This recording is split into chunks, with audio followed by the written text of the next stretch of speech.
trend of the boundaries of what is socially acceptable speech constantly narrowing is scary enough in and of itself, but when government enforces it, it's absolutely terrifying.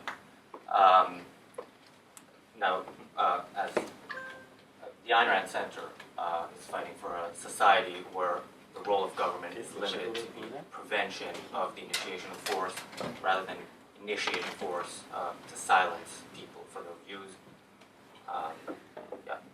regardless of how grossly offensive they may be deemed. So we're advocating for free speech. We believe that individuals can make up their own mind rather than needing the government to make up our minds for ourselves. So we appreciate that you're all out here to help us support free speech. And now please join me in giving a warm welcome to our speakers tonight, Rucka Rucka Ali, Sargon of Akkad, and the grossly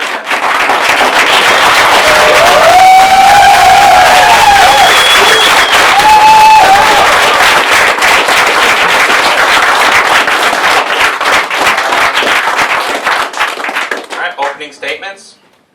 Hey guys. Hey. Hey. Wow, what a beautiful audience. Handsome.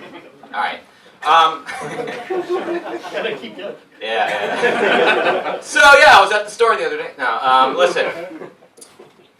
Thank you, Ayn Rand Center, Razi. Thank you, my fellow panelists. This is really cool. I came here all the way from Los Angeles, and this is a topic near and dear to my heart. And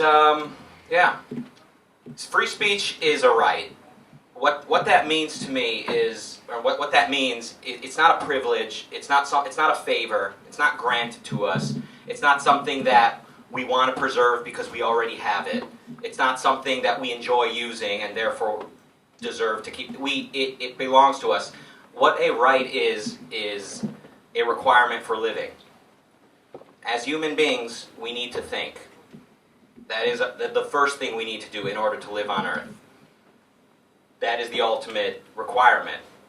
So to tell somebody they cannot speak freely is to tell them they can't think freely. It's telling them certain ideas are not to be voiced, and therefore it's useless to think. Or if you do think it, you might accidentally say it, and then you're in trouble. It's introducing force into human affairs. So the battle for free speech, it's not just about defending comedians. It's not just about preserving a tradition of sort of liberal democracy. The right to free speech is an essential. It's a requirement. It's not only something that we're sort of entitled to, but it's something we need. I would also say that after the right to think, after we're required to think to live on Earth, we're also required to act. And what that means is to produce, to trade, to own property. So I know we're all here to talk about free speech, but what you're going to hear me say here and there probably, if I had to guess how this is going to go, I'm going to try and make the case that the right to property ought to be as absolute as the right to speak. And if we compromise on one, we will lose both. What do I have, like 3.5 minutes left? Woo! I'm going to jail for a meme. It's literally the greatest thing that I've ever done in my life, and the only thing that I've ever been known for. I shouldn't be famous, man. I think I'm sorry.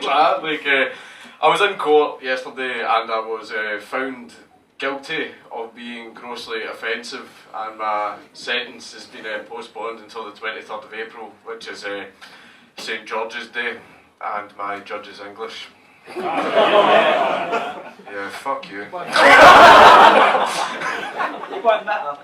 it was like, in regards to freedom of speech as well, Rucka put it very, very brilliantly that it is a right that we definitely should all have because it encourages the free flow of ideas, but one of the things that's been used to stifle freedom of speech is something that was very evident in my trial. Obviously, everybody knows that from the get-go, my video was to annoy my girlfriend. That's literal fact, that is reality, and I didn't make it with any anti-Semitic intent. The intent was just for the phrase to be considered as outrageous and as part of the comedy.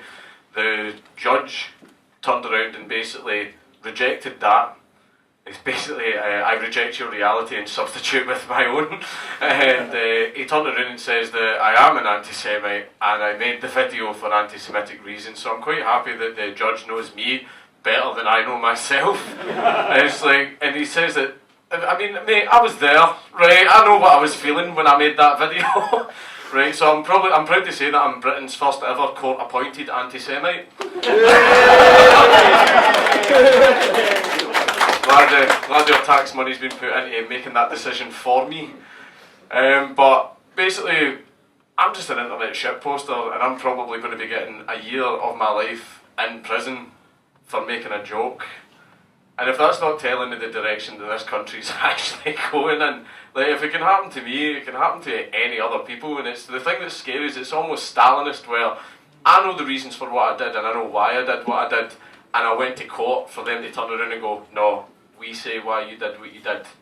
And if that doesn't absolutely terrify everyone, because I'm shitting myself. Man. We love you, man.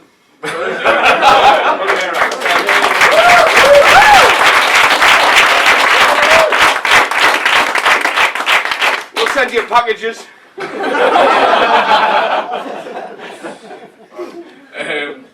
I've not really got anything much else to add. I think just everything about my trial just absolutely speaks for itself about how ridiculous everything it's got. And I mean, there are people in this country that are actually in prison for tweets.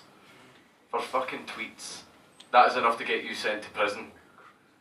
And I've not really much anything further to add to that. That's just ridiculous in itself, isn't it? But yeah, that's it. Thanks very much.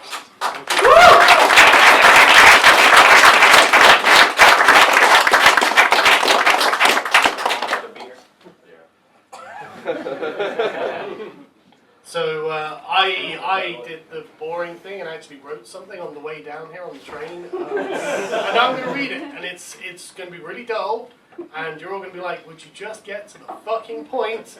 But I've actually got to make a case for defending the speech of racists, because I mean, I don't agree that you're a racist or an anti-Semite, obviously, but even if you were, I think you should have the right to speak. So Yeah. here we go. So, John Stuart Mill defined 3 principles for a free society, and I agree with these entirely. Liberty of conscience, which is the freedom to think as we please. Liberty of taste and pursuits, which is the freedom to live our lives as we wish without interfering with the rights of others. And the freedom to unite in common cause, to voluntarily associate with one another. Our right to act ends where another's rights begin, which is why the right not to be offended is not only absurd, but pernicious. What causes offence is not only subjective, but changeable depending on the person's mood, inclination, and vindictiveness. When a moral charge is made against our rights, we must be prepared to defend them with our own moral convictions, which is what the right have failed to do. A racist statement against you is not a violation of your rights. You do not have the right not to be offended. Even racists have the right to live in a free society and exercise their free speech, no matter how vile their views. A society that tyrannizes racists is a tyrannical society, even if you happen to agree with what's being done. By being complicit in tyranny, you rob yourself of the moral justification of opposition if and when the racists muster the strength to overthrow your regime. Indeed, you give them just cause to resist your depredations while strengthening their resolve to take power, because you failed in your duty to protect their rights when you had the power to do so. By persecuting racists, we are publicly declaring that we are, in fact, no better than the racists, because they want to persecute others just for different reasons. And since we have justified the persecution of racists for thought crimes, as the Met recently did, in a now altered piece that's gone down the memory hole, although Breitbart did manage to get this before they got rid of it, how far do you go? If racism is to be made a high crime of opinion, where do you stop? Should a racist have a Twitter account, a business, a bank account, a home? So far, the justification for their persecution is, well, they're racists. And that doesn't stop being true at any point. Will we be satisfied only when every racist is homeless and destitute, ruined forever, for the high crime of holding an unpleasant opinion? And if not, why not? Because at the end of the day, you did anything to them on the basis that they're racists, and they still are. These considerations all come before we even arrive at the question, well, what exactly is racism anyway? Because as we've seen from the intersectional left, racism is a malleable concept that can be redefined at a whim and ruthlessly applied as the powers that be desire, with the full-throated backing of craven and cowed politicians, the inquisitorial media, and the bourgeois public opinion. We are not a free society, and the persecution of racists shows us as much.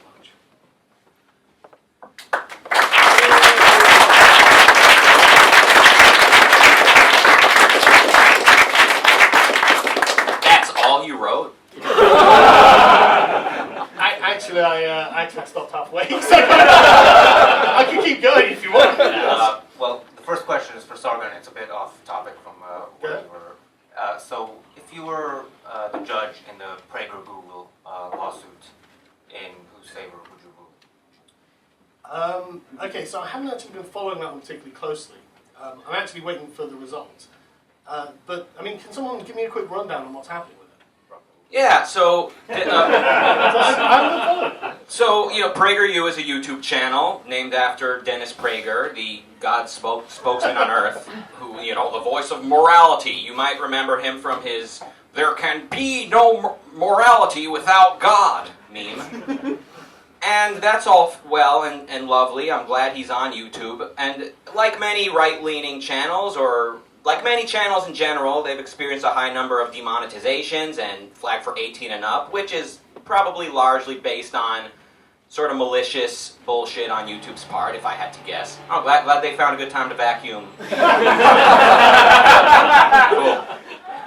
Hope they're folding the napkins too. Anyway, I'll get to the point. I'm getting to the halfway point of this story. Sorry, I'm getting a little bit sidetracked. Anyway, Prager is suing YouTube/Google. They're suing Google, saying that, I'm not sure exactly what they're saying, but my understanding is they're not suing Google necessarily for fraud. They're not suing them saying that Google lied about anything. They're saying because Google is so big that any point of view should have the same right to express themselves and earn money on YouTube. That's my understanding. He certainly hasn't made the point that that's not what he's about. It seems that because Google is so big that Prager feels, or PragerU feels, that they have a right to make money on their videos just like anyone else. So, I guess Sargon, I'll pass it back to you. That's a Rucka Rucka. Yeah. So, is this because them videos being demonetized, yeah? Yeah. Or / flag for 18 and up, yeah. Or, yeah. Right, okay. Unfortunately, I wouldn't be able to play judge in this situation, but to be honest with you, Google probably has some sort of provision in their YouTube, agreement, where they can undoubtedly just whip your funding out without any legal consequences. So... Yeah. Well, I agree. They probably do. I would think their lawyers would make sure they do. But I just, it's just important to me. I know this is we're here about free speech, so we're not necessarily all free market fanatics like me. But if you happen to be a free market guy, if you happen to believe that property rights are important, keep in mind the conservative movement is not your home. Dennis Prager is not your guy, and when push comes to shove, you see what they're really about. A lot of conservatives have pushed for antitrust bullying of big companies like Facebook, like Google, and I know it's fun to watch. Yeah, fuck Facebook. Finally, they're getting a taste of how it feels.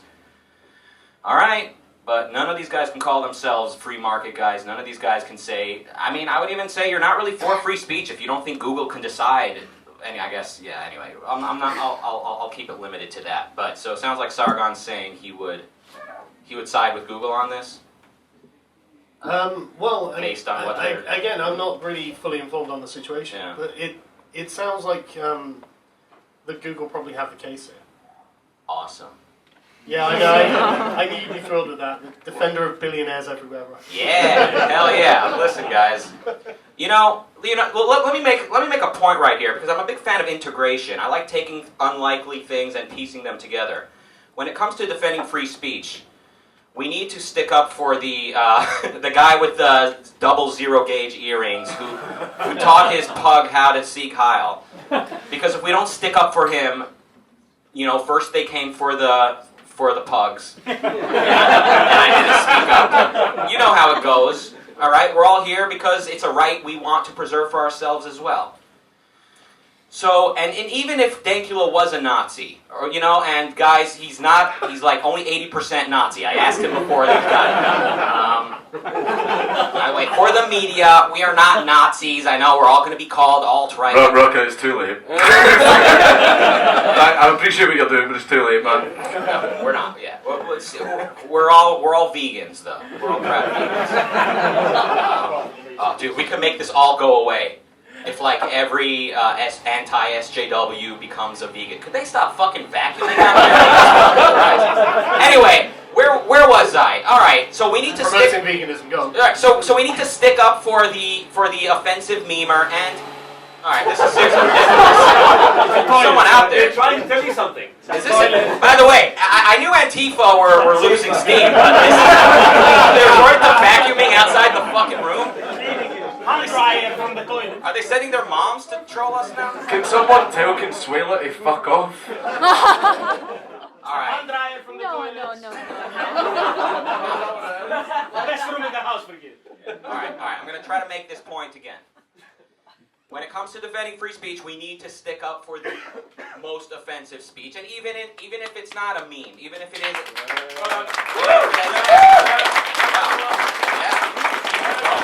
Awesome. Yeah. Okay. We need to stick up for even if it is, you know, non-ironic Sieg Heiling, even if it is sincerely hateful, we need to stick up for that speech because that's the principle, right? Now, I would say when it comes to property.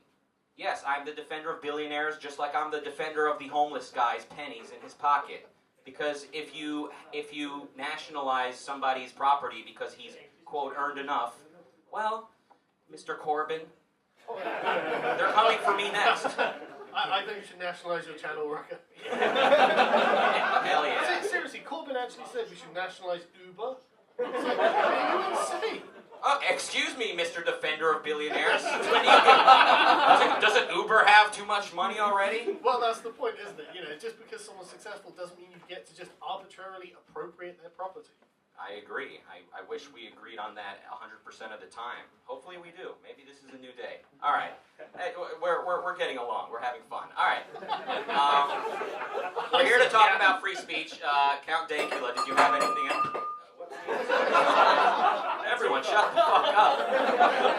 Dankula, any thoughts on the Google case? This is obviously weighing on your mind more than anything these days. The thing is, I've actually kind of changed my opinion a little bit on YouTube because there was a bit of information that I wasn't actually aware of. You know how the UK government are actually putting a lot of pressure on YouTube to remove a lot of content and ban it in Britain and stuff like that as well.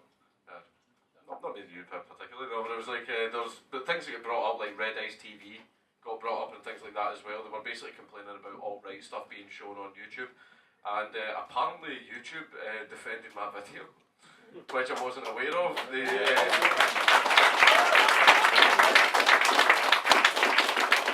That's why I'm remembering all those tweets I sent to Susan Wojcicki and went, shit. Sorry, Susan.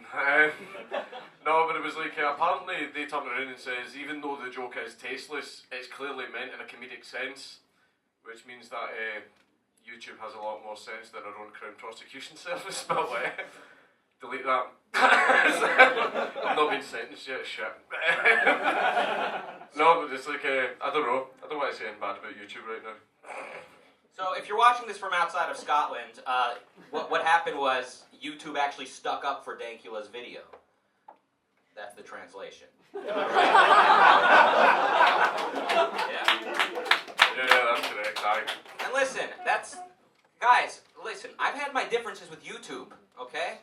But what's your alternative? To fucking hand it over to fucking Hillary Clinton and or whoever the fuck happens to be in that, whatever megalomaniac happens to be running the fucking government? So you want some fucking bureaucrat? Have you ever dealt with these fucking people? You want them to get to decide what shit you get to post on YouTube? Huh? Is that what you want? I'm looking at you. No, he says. All right. They already do in this country. That's literally what he's on trial for. Well, listen, guys. It's not making the video that he's in trouble for. It's actually uploading it. What do you mean for uploading it? Literally uploading the video that was declared grossly offensive. What about the upload makes it illegal versus? It's the act of posting it, and sharing it. And look, Europe has a long history of, or a long non-history of free speech. So a long history of suppressing free speech. So the United States, we have it written down. It's in ink. It says you have free speech. I think in those exact words. And then all across Europe, free speech has always been more of a tradition, more of a vibe, more of kind of like something we're sort of cool with. What the hell are you talking about? I mean, like France or Germany. From the days of your boy Locke and all these, it's kind of like, let's don't lump us in with the Continentals. Or bloody colonial. Well, I will say this: the suppression of free speech in Europe in post World War II it began, to my knowledge, with saying you may not deny the Holocaust. Yeah. And what happened? People in Europe, they said, well, we don't have any principles. We're fucking Europeans. They said, all right, yeah, let those guys go to jail. No, I'm not going to miss them. Then what happens? Flash forward. Today, Holocaust deniers are equivalent to memers, to anyone who's not on board with the SJW left, to anyone who doesn't identify as a feminist. You're a Nazi. You're equivalent of a Holocaust denier. So not only are the Holocaust deniers now being arrested, but people who tweeted something slightly offensive, or someone who posted something on YouTube. So yeah, again, we need to stand on principle on this. And do you want to know something really interesting? Sure. So it's actually not illegal to deny the Holocaust in this country. As opposed to like Germany and other countries? Yeah. The thing is as well, like the Holocaust in Europe is literally the only ever historical event that is enforced by law. So even when all the alt-right and even Nazis and stuff like that were saying it never happened, they passed laws to say you're not allowed to deny this, and all that happened was that made them all go, well, that just proves it. Absolutely. It's true. It's absolutely true. Anytime you try to police ideas, you try to tell people what they can and cannot say, you're turning off their mental faculty, and it's not going to lead anywhere positive. So yeah, you need to stick up, and or if it's some kind of fucked up furry porn, I wouldn't lose any sleep if certain types of pornographers went to prison. I'd feel safer. But if I don't stick up for their right to free speech, then I won't sleep at night. Sorry, what pornographers are not making you feel safer? Were you literally just alluding that we should gas the furries? Wouldn't it be funny if we all walked out of this panel having changed our opinion? Yeah. All right, well, that's the Google case. See, I had more jokes there, but I'm genuinely afraid to tell them. Free speech. No, I'm not telling them. But whether or not they've arrested very many people for denying the Holocaust, that is where it began, the legislation of ideas, the legislation of what you're allowed to say, which is saying what you're allowed to think. And, the sky's the limit. Once you put the government in the business of legislating ideas, you're giving them your right to think. As an individual, this affects you, my European friends. It's actually even worse than that, because as soon as you start allowing an authority to tell you what you can and cannot think, you find yourself losing the ability to do so. Just because it's not just you, it's everyone. Because then suddenly you can't really reason out why you do anything, because all you're really doing is obeying. And so you're not. If you can't voice a particular idea, no matter how heinous, you can't say, well, I don't believe that, because you don't even know what the alternative is. And so you find yourself just agreeing with the mainstream groupthink and being nipped at along the way. So anyone who goes close to the edge of the stream gets nipped at by like the sheepdog chasing the sheep. And the sheep don't know why they're going that way, they just do anyway.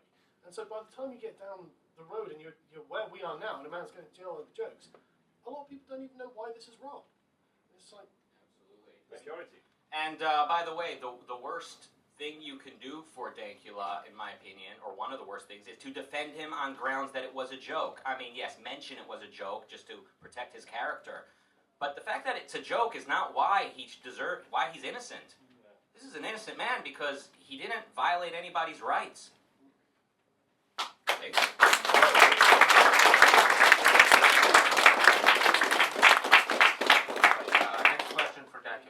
should government play a role in preventing fake news?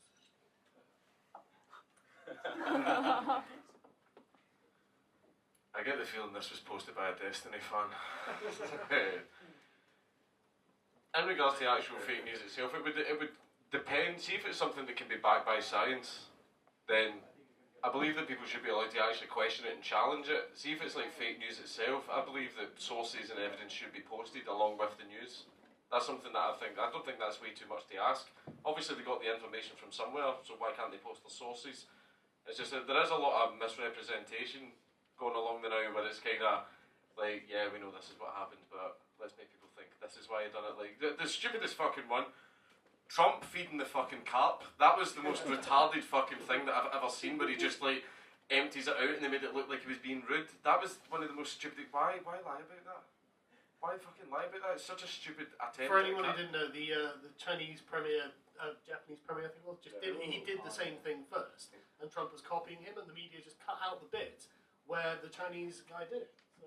Yeah, it's just see stuff like that where it's blatant misrepresentation, just as an attempt at character assassination, stuff like that. I think the entire context should be shown. I don't think it's too hard to post sources and facts and information, or just even to say implied, because a lot of the media don't even say implied or like accusations or anything anymore. I just get flat out called a Nazi.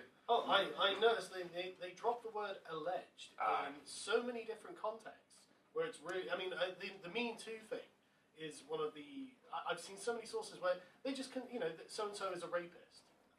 I think you mean an alleged rapist. There is an allegation against them, they haven't been convicted, we haven't had a trial, you know, but anyway, what difference does that make?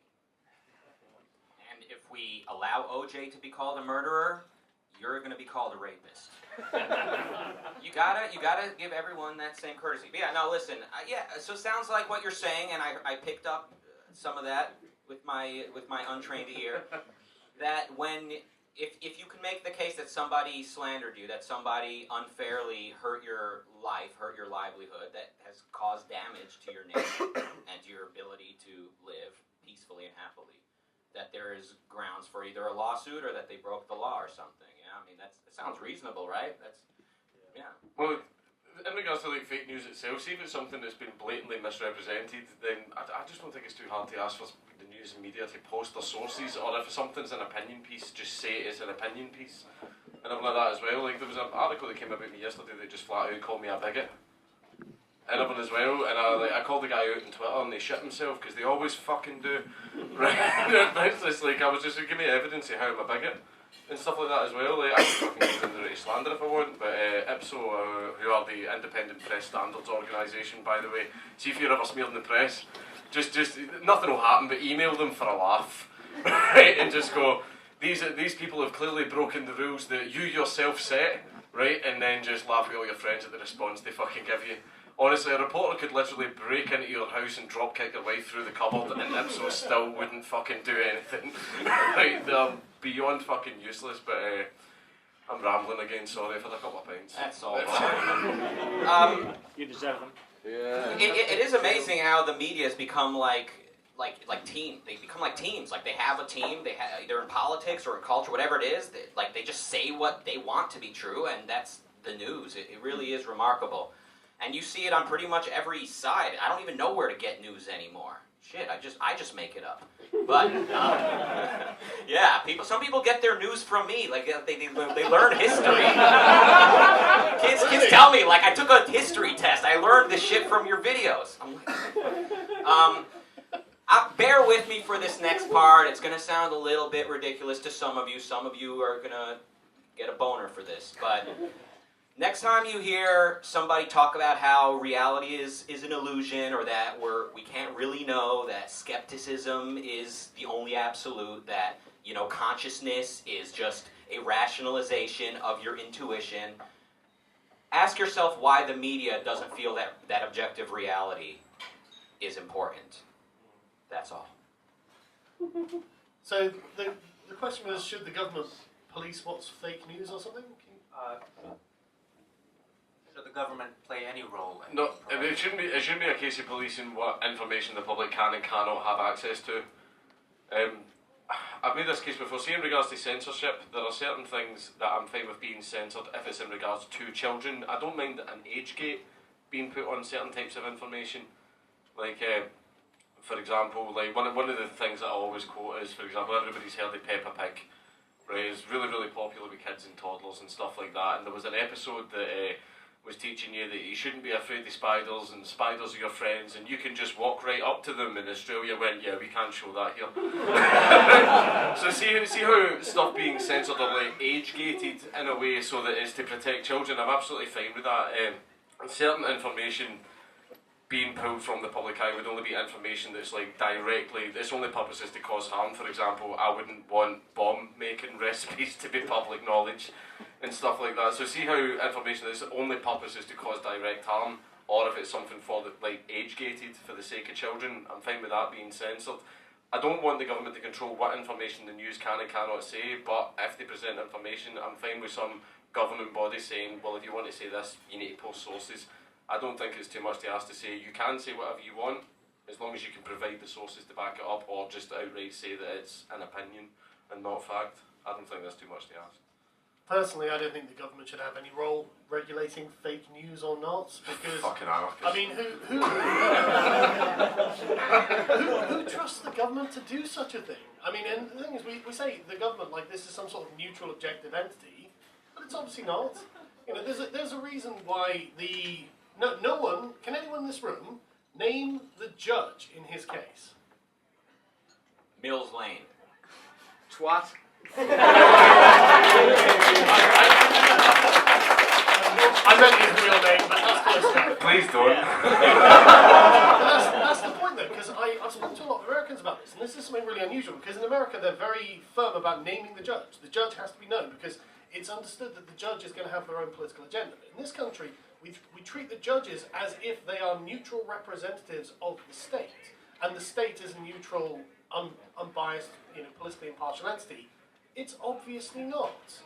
And so I don't want, say, a Labour government coming into power having the ability to determine for the public at large what is and isn't fake news. I mean, I don't want the Conservatives having that power anyway. I trust them more than I do the Labour Party, but not by much.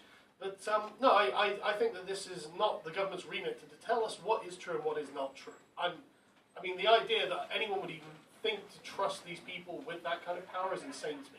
It's for the public dialogue, and there's not said the government can't weigh in on that. They can publish their articles, they can put out statements, whatever, But I don't think they should be the ones telling people what they can and can't say on the judgment that they think it's true or false. We'll make our own decisions. Thank you. There is something very creepy about a government telling us what is what's true and what may be said in the media. So the way I look at government, their purpose is to protect your rights. If somebody's rights were violated, and that may include lies told about you in the press, and you bring suit to the court, they can look at the evidence and they can say something here was said which is not consistent with reality. But for the government to just be like full-time arbiters of, what's really happening in the world, that's like some Orwellian shit, isn't it? So It's full on. That's exactly the problem that Orwell was describing. When the government has a monopoly on information, they have a monopoly on truth, and things literally will go down the memory hole. I mean, we've got a big enough problem with that anyway, with newspaper publications publishing something that's not true and then just slightly changing it on the fly. I mean, Winston Smith had to use an eraser or Tipex or something to do it. Now they just press a button and it was gone like it never happened.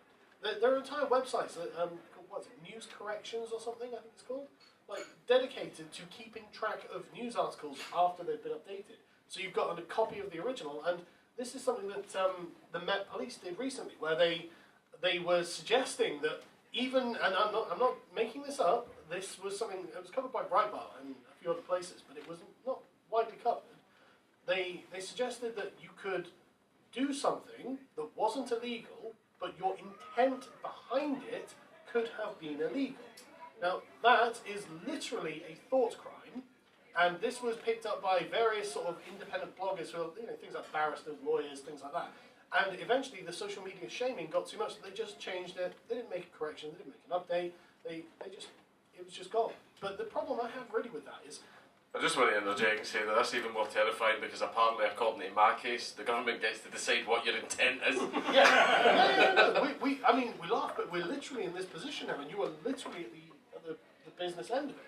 And so, I mean, the problem I have is that our police force and government, especially the police force, they've become kind of like predatory for left-wing morality, and I find that really disturbing because they act as if everyone is already on board with, like, basically what social justice warriors are running around the internet saying. They're busy enforcing it and convicting you of thought crimes, suggesting, oh, well, you might not have actually committed a crime, but the intent behind it is a crime. So I read a blog by a barrister, and this barrister was just like, no, there is no such thing in English law that your intent behind something without any action is criminal. That's just not something that's there. But for some reason, someone at the Met Police, the London Police, decided to write that on their bloody website. I mean, that's the kind of, it just tells you the kind of mindset that these people are operating under. They're looking for witches, and they're going to find them. So, I think there's a couple reasons why America's government is not a completely, like, on this witch hunt yet. Like, two reasons why our government in the U.S. has sort of a leash on them. One of them is it's written explicitly, the limitations of the government. It's written down, you know? You cannot, silence speech, etc. Another reason is that Americans are not as impacted by our intellectuals as Europeans seem to be. Our intellectuals are as horrendous as they are everywhere. In the academia, the Marxists, the postmodernists, or what have you. They're just as bad in America as they are over here. But Americans seem to still have this sense of life where, like, the ghosts of the founding fathers are still around, and the spirit of the individual seems to live on, and we're not quite yet ready to hand it all over to whatever intellectual trends are pouring out of the ivory tower yet. so they're doing everything they can, though, aren't they? They sure are. California is really going down the hate speech route, and honestly, it's something genuinely I'm concerned about for the United States in general. Yeah. You guys have got to be careful. I'm trying, Jesus Christ. Yeah, I know. Hey, you live there. You fucking march in the state senate house. I can't. I'm too busy over here and meddling in your affairs, trying to protect your guy. A lot of excuses I'm hearing. Oh, I'm sorry. God damn. Talking shit about my country. I didn't come here to be disrespected. Yeah, we're not. That's my people. No, but can you tell me what's going on in California? Oh, Do you know if you're offended, you can send him to prison?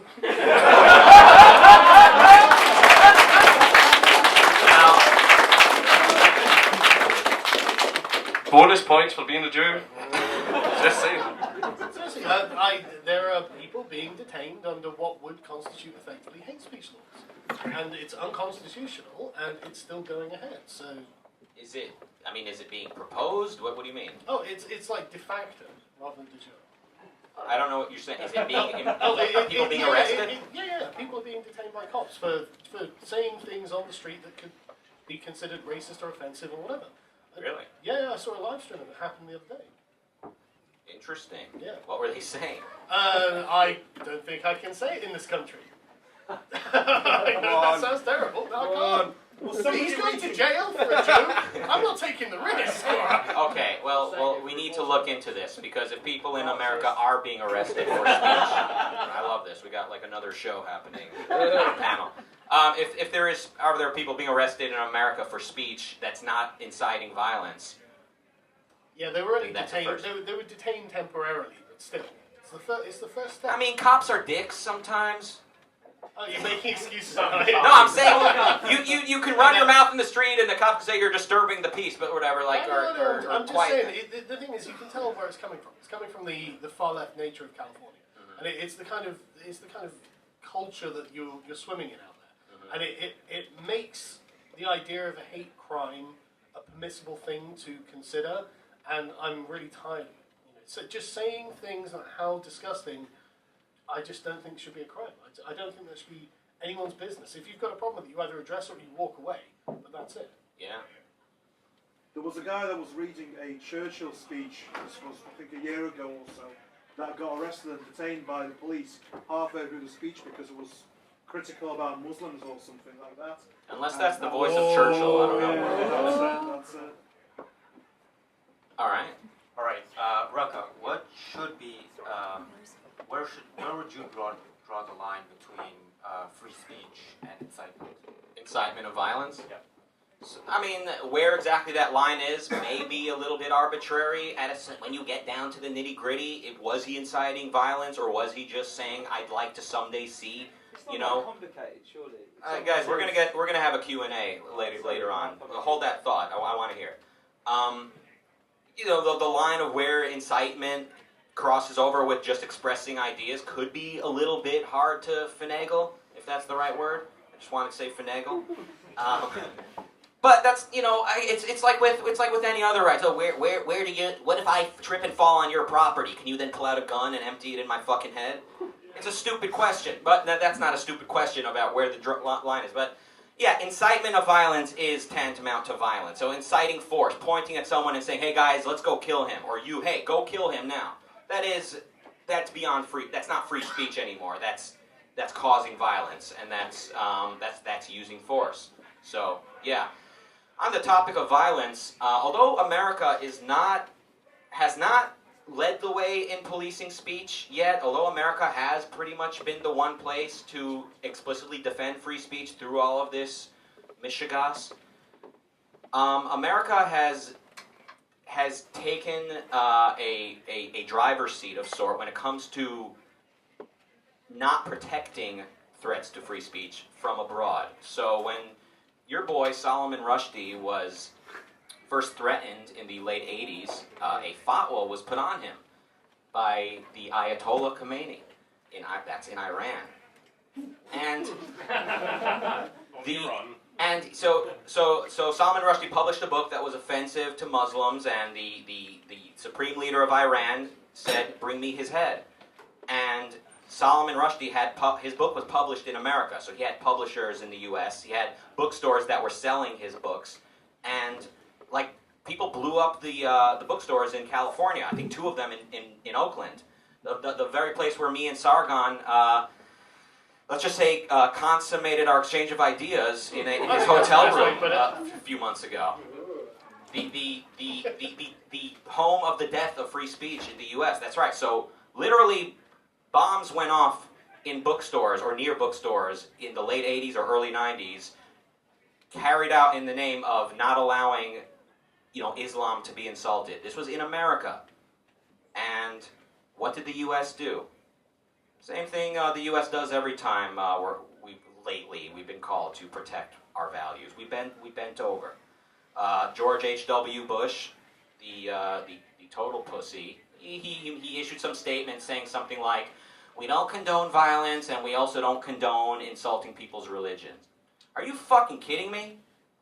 To draw an equivalence between the two, or to even wag your finger at the bookstores or at Solomon Rushdie at a time when we're being literally attacked by foreign aggressors? So that would have been, in my America, that would have been grounds to go to war with Iran, and not a kid glove war. Very, very decisively make it clear what happens when you send people to bomb American bookstores, because that's how important American lives, and also just as importantly, American rights are.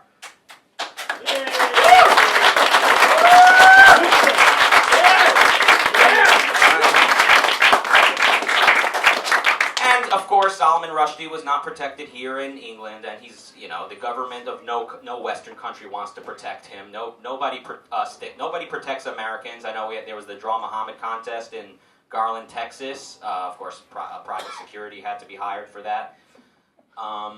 Yeah, I mean, you cannot insult Islam in the West and rely on the government to protect you. That's just the reality. In many cases, the government's actually the problem. In Britain, religion is a protected characteristic now. So I don't know how we're supposed to be able to criticise these things. This is what Lord Pearson was addressing in House of Lords the other day. And he was, I can't remember the name of the Baroness who opposed him, and she was just like, no, look, she listed out the protected characteristics and said you're not allowed to incite hate against these things. And said, okay, but how you can under UK law, I looked it up. Oh, can you? Actually, there's a carve-out specifically for religion. It's the Racial and Religious Hatred Act 2006, and it introduced a new section into Public Order Act 1986, Section 29, and it specifically looks at Section 29J has a specific carve-out for religion, and it says expressly in the statute that you can actually hate and abuse and ridicule religion there. So look that up. We have people in prison for doing exactly that. But that's exactly my point. That's exactly the problem, like with the Met Police. This is exactly the problem with the Baroness in the House of Lords. Yes, we've gone beyond the point that we have rule of law at the moment. Even though these things may well be written in black and white in the laws, exactly. They're acting as if they're not. And it's like, okay, well, we have a problem then, don't we? What are we going to do? They didn't say which religion you're allowed to insult. Look, I mean... Well, we know which ones you're not allowed. Right. One you're not allowed to insult. Anyone who asserts themselves to the West, anyone who comes into Western countries and says our culture is superior, the West immediately backs away because the West has no moral confidence. The West doesn't remember what made it great. It was ideas, it was philosophy, it was the Enlightenment values, it was Aristotle. And the West has no moral confidence whatsoever. The West is multicultural, moral relativist. So the West, America and England and every country in between, most, we stand for nothing. We don't know what we're about. That's why America did nothing when the bookstores were blown up, and that's why France does nothing when Charlie Hebdo gets shot up. And we're Scotland are too busy throwing their own YouTubers in jail to protect themselves from people that are literally hurting people. Yeah, did you make the tax argument, Dankula? Were you like, look, this is going to hurt Scotland's tax revenue? You sure this is wise? Was that an independence joke, you dick? It wasn't, but it is now. I'll tell you what, man, I swear to God, see when it comes to Scotland, I just want to go full Donald Trump, build a wall, and you can keep your authoritarian fucking laws. This is coming for your country, mate. I know. It's interesting. Not letting you get away now, mate. Yeah, it's like watching Monty Python. I don't understand.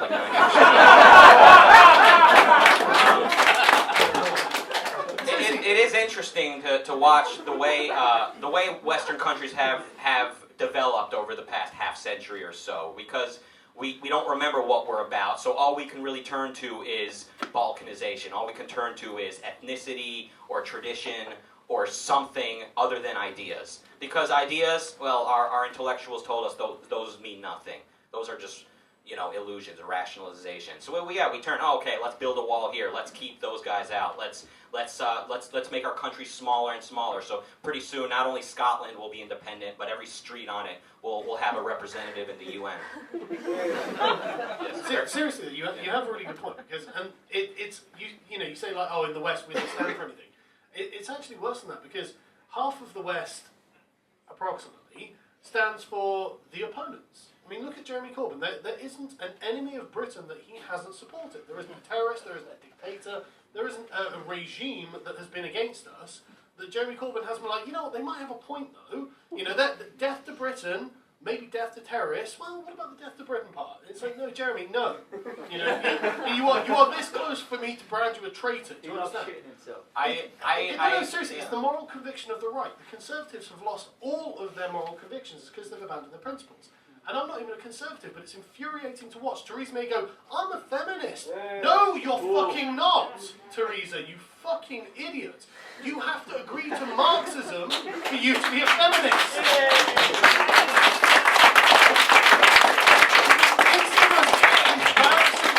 The Conservative Prime Minister of Britain say, yes, basically, Karl Marx was right. No, he wasn't, Theresa. There is no gender wage gap. You're an idiot. Let Rees-Mogg take over. Just...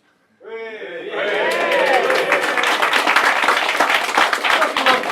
one man I've heard in the entire of the British Parliament make a moral argument for liberalism and capitalism. It's like, what is the Conservative Party doing with its time, if not that?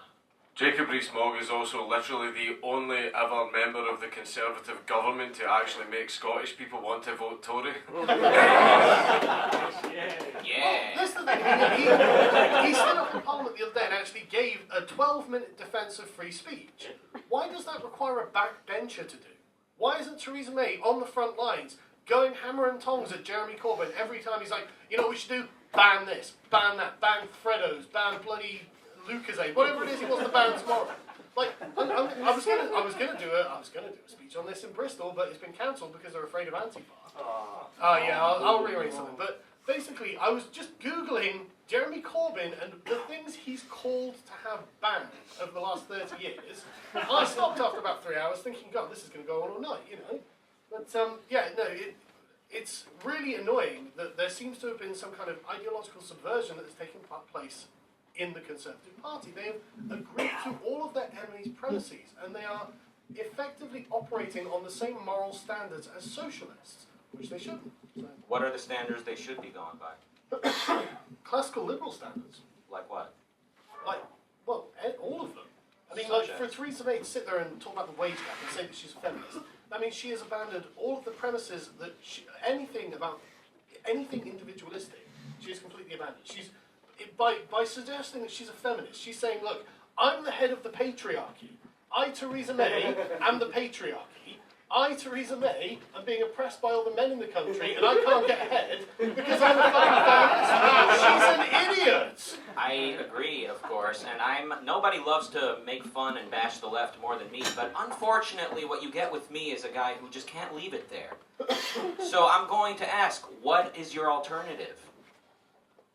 I actually think Jacob Rees-Mogg is the best alternative because he's the best person.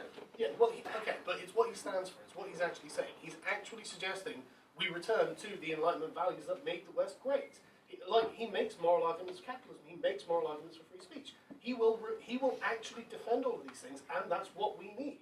And he is like the avatar of Britishness, because at the moment,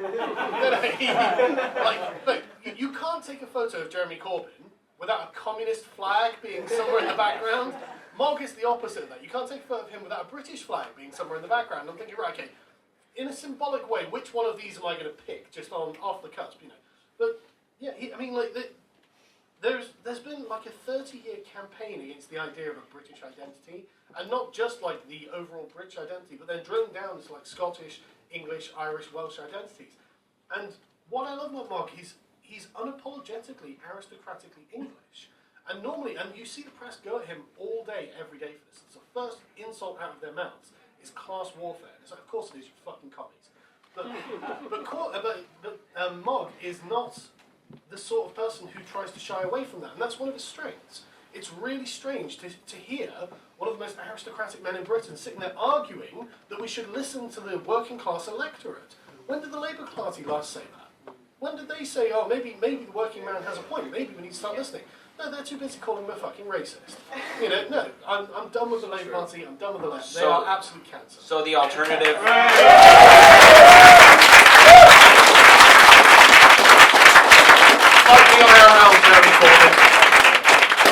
Well, everyone looks like Jeremy Corbyn from where I'm standing. Okay. So the alternative... That does tell us a lot, though. The alternative to calling the working class racist is to give them a bigger lobby voice and to grant them favors. Is that the alternative? What do you mean to listen to them? Yeah, I think we should go socialist. I mean, obviously not. Well, I mean, you can make fun of what I'm implying, but what are you saying when you say to listen to the working class? What happened to individualism from a second ago? Yeah, but I mean, these are all still individuals. There are just lots of them that are having problems. The proletariats and the capitalists. The first thing is the mass immigration. I think is the most important issue for the working Is it? class. Yeah. Is that for the enlightened England, the individualistic Enlightenment traditions? Closing the borders is the most... Absolutely, yeah. Right. Borders have to exist in a world with nation states. They exist, but to be closed off and locked? No, but the thing is, if you allow mass immigration, there are loads of other problems that come along with that. I mean, like, the numbers themselves, it doesn't even matter where the people are coming from, the numbers themselves are a problem. Because of supply and demand. Everyone's wages go down. There are studies that the Bank of England has done that prove this. You know, I think really you're talking from an idealistic, ideological position. Coming from a country that was, you know, everyone flocked to through the 19th century and assimilated in droves. Yeah, in the 20th and when you've got a century country the size of America, that's perfectly feasible. Well, they all were condensed in mostly big cities. Well, a lot of them, but you've got a lot of cities that spread out across And a they huge assimilated. area. They assimilated everywhere. There's no Dude, Germans look still at speaking the property German. sizes. Look at the size of your houses compared to ours. It's because we've embraced individualism. No, it's because you have lots of space. Oh my God! See what I told you? This guy, compared to me, you are Jeremy Corbyn. You can't understand the cause and effect of capitalism. You were just saying, if only a politician that supports capitalism. Go live in Luton. Go live Oh in my Luton. God! I'll live anywhere No, where you won't. I'll live anywhere where there's freedom, where individual freedom, where we Okay, dude. we don't explain Okay. prosperity by saying it's because they have more space to spread. Yeah, I know, but the point is, man, there are real world consequences that come with open borders. Okay. We just can't. Where's the toilet and can I get another beer? This guy didn't know here. Jesus Christ! This guy can't wait to get locked up. All right, he'll be right back. Sargon. Don't you have a job? Let the man take a piss. This is what happens when I get. Well, Sargon, I appreciate you being here, and I'm very happy to have this conversation. I'm not here to be an asshole. Because Yeah, you have to understand, like, you can't perfectly apply your principles in real life. You have to take into account. again, everything you're saying to me is what Corbyn says to you. No, it's not. I'm No, telling it's you not. it is. Corbyn wants to start seizing your property. I don't want to do that. You just want to tell people what they can do with it to the part where you're comfortable with, and he's taking it a few steps further. Yeah, because there are real world constrictions. And I mean, and so one would say the exact same thing about letting Dankula say what he wants. Yeah, but there's nothing like actually. It's specific There's legislation. no harm being done with All right. Dankula. But there is harm being done when you let in 300,000 Muslims a year into working class neighborhoods where they're not even prepared to deal with those things. In time, I think. Do you know what the grooming gang scandals are? And then you combine that with police and judiciary authority that treat them like unreasoning children, like they can't even understand that what they're doing is wrong. And the girls themselves are being treated like child prostitutes. And so, man, dude, I understand what you're saying about, like, you want to live to your principles as much as possible, but real world gets in the way. Sargon, me living by my principles would mean that anyone who comes to a free country and acts violently and violates people's rights would have the fear of Allah put into them so fast. Not only migrants, but people abroad would shake at the thought of attacking a free country. They would know what happened, how seriously we take our rights. So I understand in time of war, in times of crisis, I can understand emergency measures with regard to border, but in principle, what kind of Yeah, but that's policy should a free country have? You go straight to in principle. We're not talking about principle. We know what the principles are, and I agree with you on the principle. But now we have to worry about translating them into reality. And in the process of translating them into reality, thousands of children are being raped. Okay. We have to do something. We need to police those and absolutely punish everyone that's violating anyone's I'm so rights. happy I arrived back at child rape. But I just want to make it clear, the ideas that I'm advocating for would solve these problems. They would protect the individual from such horrific aggression. So I'm not sitting here saying, yeah, let people get raped. I'm saying the opposite. No, I'm not saying you're saying let people Okay. get raped. What I'm saying is, I think you're not taking the sort of contextual, the weight of what's really happening to these communities into account. Just, I wouldn't expect you don't live there. You don't come from this country. You come from a different country. You've got different benefits. Honestly, I wish we had a constitution like yours. I really do. You know. I wish we understood and appreciated and enforced what our Constitution actually says. But it's more than that, because I mean, you guys have got like the American dream, and that sounds like some airy-fairy nonsense, but it's actually a really powerful thing. Yeah. Because it actually encourages people to integrate. Over here, we don't have the British dream. We have the left-wing socialists going, you know what, Britishness is nothing. That England, you can't be an English person because that means you're a racist.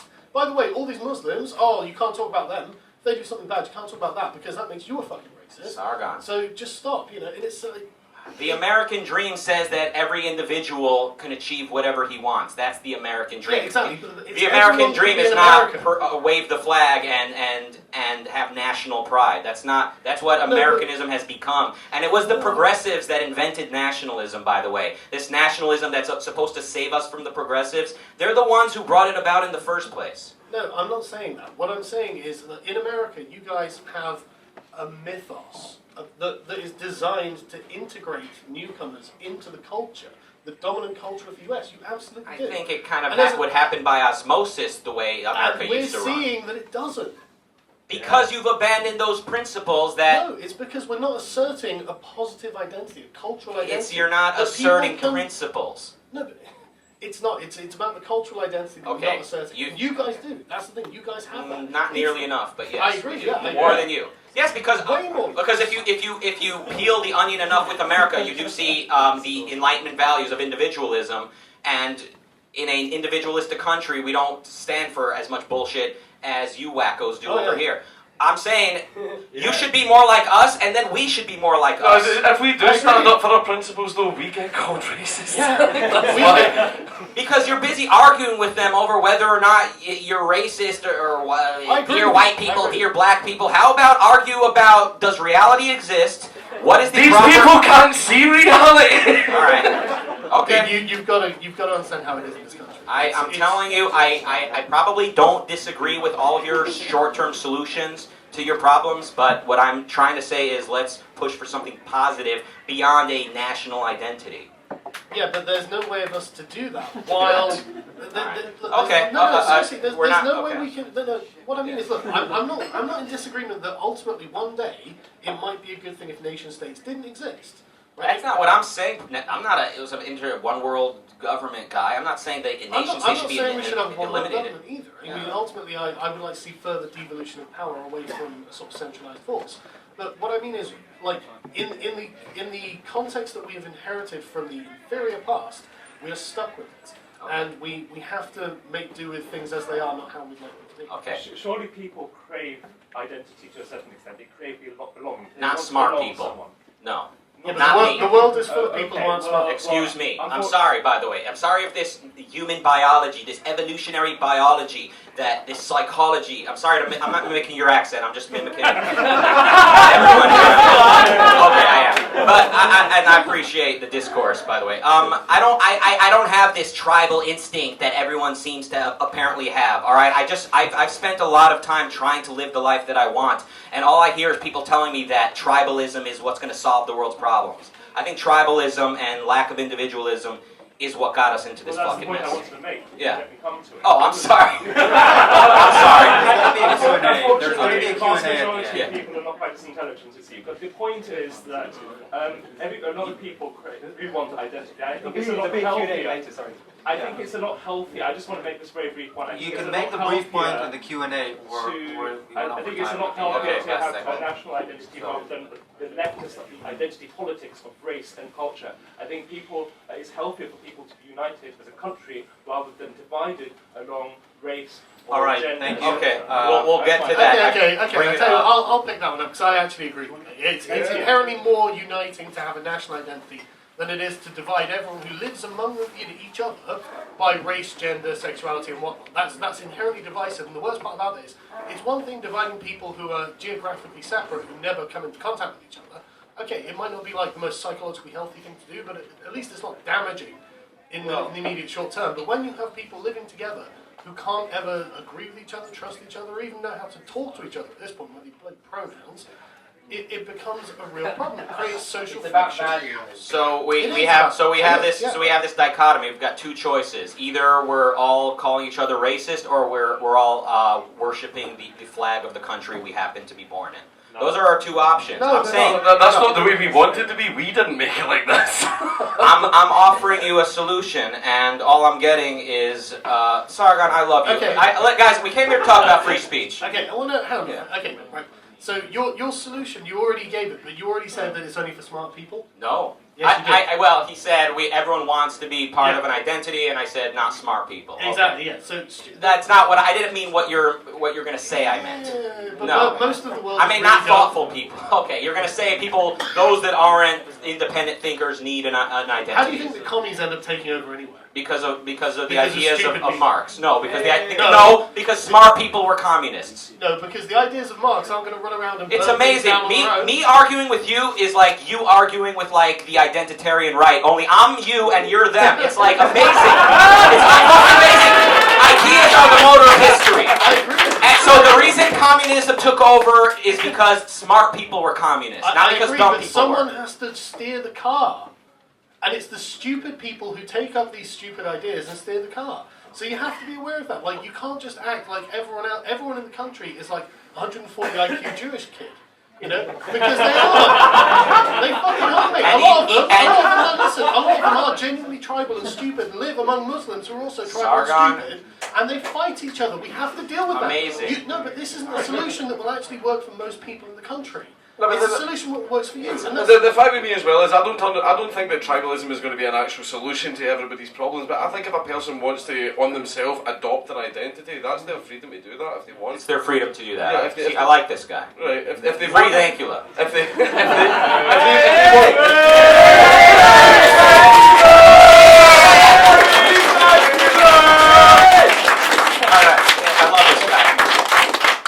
I'm going to miss you all so much. Anyway, look, Sargon, I'd love to continue. We'll have this out more. I would love to. If you want more of this, please email us at sargon@gmail. Guys, if you'd like to see more of this, please make your voice heard on the internet. But yes, we are here to talk about free speech, and thank you for that just now. That was a lot. This is some of the most fun I've had in a long time, guys. I came here from America. I left freedom to be here.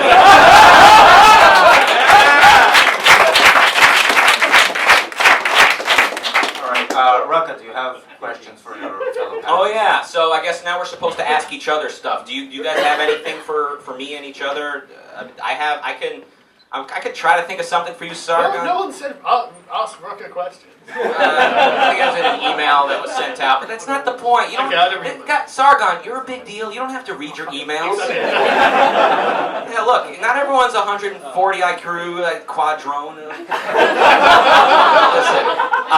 Sargon, here's my question for you. Why don't you stop dragging your fucking feet and let me make you an honest man? I don't see a ring on my finger, man, so... Yeah. Buy a drink first. All right, and I guess I'll ask you, Dankula, was it fucking worth it? I would do it again.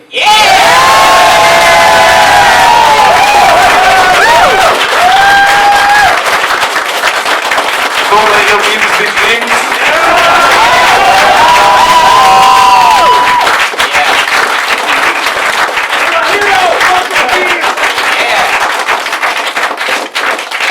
That's the spirit that I'm talking about. That's what I'm fighting for. It's that spirit of rebelliousness, not just blindness, but like love of life. You know what I'm saying? Yeah, we're trying. This is, by the way, it technically counts as a riot in England. Thank you for the Coke. I know that's how you speak before you've gone to jail. Maybe we should ask you in a year's time. Well, if either of you could think of any questions you have on your mind in general, feel free, or else we can just move on to the Q&A. Anything? I'm good for a Q&A. All right. Good. All right.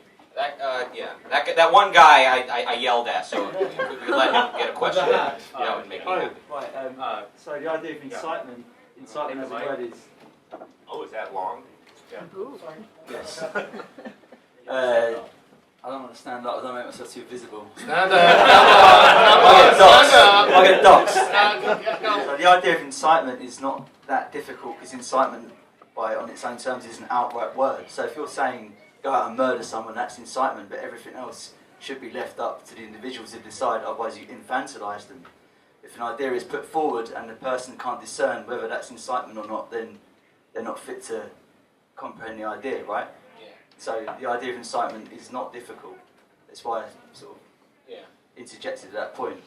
Right. So the idea of what is incitement is being stretched massively by governments. It's because you don't get to decide context anymore. Anyway, I don't know where I was going with that, but that's what I wanted to say. Yeah, and yes, this stuff comes out of the universities, right? I mean, why is now Marxism made it so that anyone who is a part of a privileged group is automatically racist. He can't even help it. He doesn't even choose to be. He's automatically racist, and anything he says is therefore racist. I mean, yeah, go ahead. Yeah, two things. So, first thing, in the UK, obviously, we do have state-run media.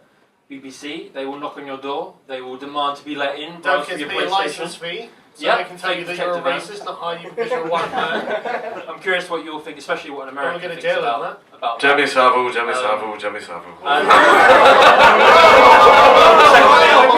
I'm going to jail anyway. And I've got a second point as well, which is Rucka, you're here, Sargon's here.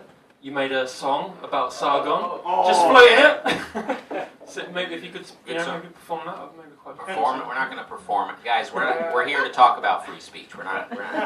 Sargon doesn't want to sing a bunch of songs about it. Yeah, BBC. All right. What was your other question? What do you think of the BBC? As an Fuck the American? BBC. I don't even know what you're talking about. You're being forced to pay for the government to give you your media. To bullshit you. That's the problem with the BBC. And the worst part about the BBC for me is that they're trading on a reputation that they abandoned 40 years ago. They're trading on the good reputation it had when it was founded, and it was, it was all highfalutin. Oh, we're going to be an objective news source, blah blah blah.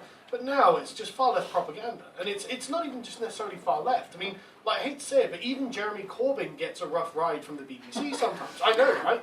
It's because it's incredibly pro-establishment, which is exactly what you'd expect with state-run media. And then they have the temerity to say, "Oh, Russia Today's a bit dodgy." Yeah, no shit. I wonder why. Oh, it's state-run media. Yeah. They've actually been pretty nice to me. Yeah. Who here pays a TV license? Fuck off. Yeah. Fucking cucks a lot. I proudly do not. In fact, I attended a rally right out. I consider that quite the act of rebellion. Oh, it's okay for you to mock his accent, but not Rucka. Racist. Yeah, that was a lot closer to that. I actually stood outside Broadcasting House. All right. You haven't got the microphone. Go on. We'll get to you in a sec. So it's incredibly frustrating sitting here with you here and knowing what's going to happen to you imminently. But I'm interested in practical measures. So I know that Carl has set up an organisation called the Liberalists. I wondered what practically you're thinking of doing, because I think many people here want to do things practically. You might have to face, if we want to achieve a reverse of the policies that have caused you to face prison, we're going to look at the overturn of the Malicious Communications Act and the Communications Act. I wondered what you're going to do. I also wondered, there's a general election in 2022, and Amber Rudd's majority is 346. Okay, well, I'm not running for any offices, but I'm definitely going to be doing something. I mean, in the immediate scope with Dankula's trial, we're protest, obviously. We're going to have to do some kind of real-world protest where we actually get out in the streets and go down to Parliament and let them know that we're opposed to these kind of hate speech laws. We're opposed to the Malicious Communications Act. We're opposed to the kind of sort of bourgeois social policing of the country. No one can point to a single person who has been harmed by any of this. Thousands of people go to jail every year over social media posts, but not one person could be identified as a victim. And if they were, okay, what were they the victim of? Someone said something racist to me on Twitter. Oh my fucking god.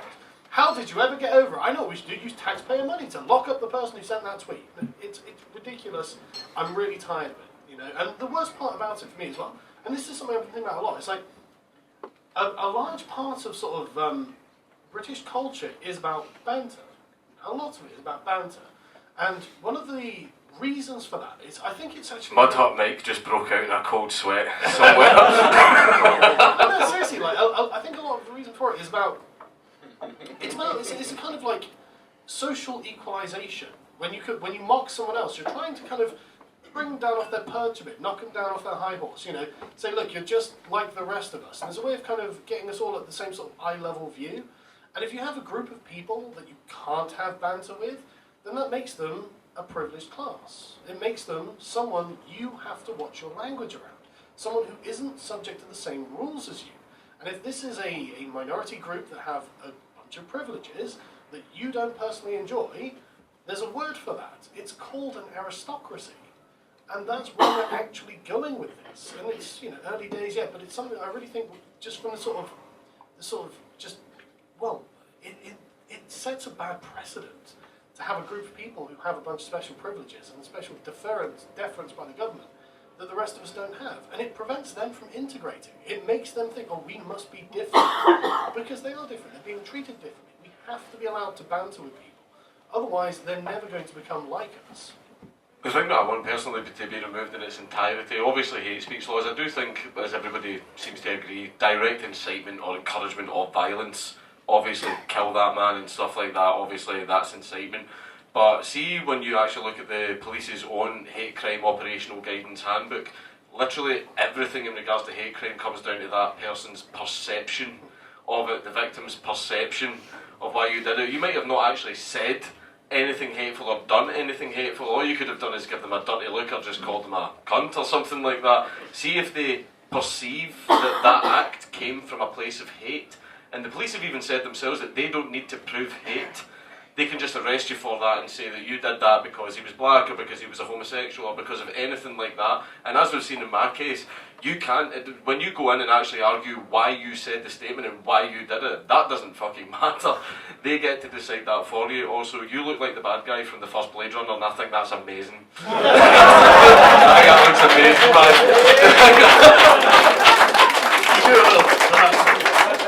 multiple times. basically, the way, this is going to take decades back. It's not going away anytime soon. It's so unbelievably well entrenched in our public life, in our institutions, in corporations. I mean, like, it's been the far left's takeover of the entire country through the back door, very subtly, based on the moral conviction that people have against things like racism. MPs are going to have to lose seats. They absolutely are. Changes things in this country is MPs losing Yep. seats. Yep, we're going to have to make people, well, not make people, we're going to have to encourage people to vote in certain ways to get rid of people who are creating these problems. This is how our democracy works, and the sooner people get like woke to it, the better, because it's got to happen. There's no other way for us to do it. See something that's also evident, the huge swing that's coming in society. See when Mog got shoved and stuff like that by Antifa and then came out and gave a big speech about free speech. Had anybody heard of him before that point? Yeah. Because of Sargon. Right. But this is the thing as well, is it seems that any MP that comes out and properly supports free speech right now, like how much support for him soared as soon as he came out and said that. It's kind of like the people have spoken. Like, see, it's what people want at this point. There's a parliamentary inquiry on that now on university free speech. There's a parliamentary inquiry, and they took evidence from people at KCL in that. So that's one area. Yeah. One could I mean, like you had Joe Johnson had to the other day. It effectively order universities not to deplatform people, and I mean that's the sorry state of affairs that we're in. But I mean, at least the Conservative did something, you know. But it really boggles my mind that we can have a Conservative government for what, like 8 years now, and we still have all of this diversity initiatives. We still have hate speech laws. I can't believe the Conservatives aren't tearing out their own hair with just like this skin crawl. That's how they should feel seeing all this stuff. Because this is all state planning, socialist nonsense. You know, this is not what a free society looks like, and yet they agree with it all, they continue with it all, and I guess it's because they benefit from it in some way, but I just haven't identified what that is yet. So, if only somebody were yelling it in your face all day. So, keep in mind as we're talking about this politician, this measure, that legislation, that group of people, making fun of that group of people. Dig deeper. Get down. What is the philosophic root of this? We abandoned the efficacy of reason, of consciousness. This happened centuries ago. Then we've abandoned individual rights in politics, and then every Western country became a lobby system. The U.S. remarkably so. I know everything in American politics is a lobby. This union, that corporate lobby. it's the same here. I'm sure it's worse. But everything's a lobby because everyone's part of a group. So as much as we want to yell at the left for being into group politics, unless we're advocating for a politics of individualism, we're not really solving the problem. And when I say individualism, I'm probably not talking about what you're nodding for right now. I'm talking about the real deal, I'm not nodding because I don't think you're going to get what you want. Well, not if you keep dragging your feet on this. What even was the original question, by the way? If you like what you saw here today, subscribe. That guy back there really wants to ask something, or he has to be. Oh, sorry. Rucka, Yeah. you, to my knowledge, are probably the only comedian who openly embraces Ayn Rand. Why do you think this is? Well, she's not the most popular person ever. I mean, I hate to even call myself a comedian, considering what that even means in 2018. God, I'm just resisting so much. I'll be charitable. Carry on. I'm a comedian, remember? Yeah, listen, I don't know. I mean, I know most people are not really about what she's offering. But for me, when I first read Ayn Rand's work, to me it was like, finally somebody gets me. Finally somebody is telling me it wasn't me. It was them. Like, all the compromise I've seen around me, all this, like, cynicism, laughing at me 2 seats over. There's nothing wrong with... Finally, I can blame my problems on someone else. Absolutely. My problems. Who sounds like Jeremy Corbyn now? Oh, gotcha! Yeah. So, to me, it was like an affirmation of what I'd always wanted. Like, you can be independent. You should be independent. You wanting the best possible life you can for yourself is not only permissible, but it's the right thing to do. It's the moral thing to do. It's not at odds with morality. And that worldview is at odds with what most people implicitly or explicitly believe.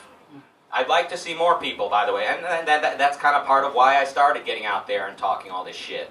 I've become like an objectivist attack dog. I'm out there going after Shapiro and Prager because they're selling a meaningful life. They're saying, here's how you can have meaning in life. Young people that they want to have a family someday or they want to have spirituality in their life, they see that with religious conservatives. They don't see that with the cynical, materialistic, atheist world. They don't see that because the atheists think that part of being an atheist, just like there's a fraction of the atheists that think you need to be a feminist, virtually all atheists think that spirituality is a stupid word. They think that free will is passé. They think selfishness is, an ugly trait of this abortion of a species that is Homo sapiens. So, Rand was offering something a little bit more inspiring than that. She was saying a human being has every reason to live as any other animal, and a human being needs to reason and needs to act, needs to pursue values. Yeah, good question. Yeah, thanks so much.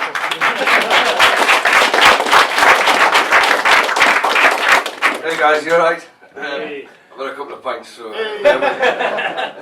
Good to see Sargon again. Yeah, you too, it's good to be good, yeah. So I think this is the shittest trials of Socrates.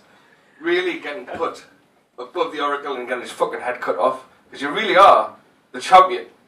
You really are the champion of freedom of speech. You don't understand who you are. In the minds of many.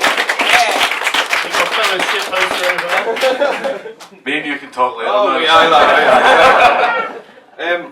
As an academic, we talked before, and I'm a postdoc in that, and I'm trying to move up through the field. And I just wanted to know, it's a real academic question, where you actually see yourselves in 5 years' time. Present? All of you. 5 years. Not five. But that's to all of you. Oh, all of you, all of us is. All right, Sargon, where do you see yourself in 5 years? Probably prison, to be honest. I'm surprised anyone's still in England, considering, like, what the fuck? Or in the UK, rather. I'm starting to think the entire country might actually be a jail and no one told us. Why didn't PewDiePie call his lawyer with all that shit, with the Hitler uniform? I'd be fucking shivering. Oh, dude, I feel bad for PewDiePie, because I've spoken to him on by text, and he's a really nice guy. And he's really quite woke, but I think that he's afraid of the media furor around him when he does anything. And, we've all seen the Wall Street Journal going after him for being a Nazi and all this sort of stuff. In academia, I'm afraid of speaking out. Dude, it is. Yeah, Absolutely, they put a culture of fear on people.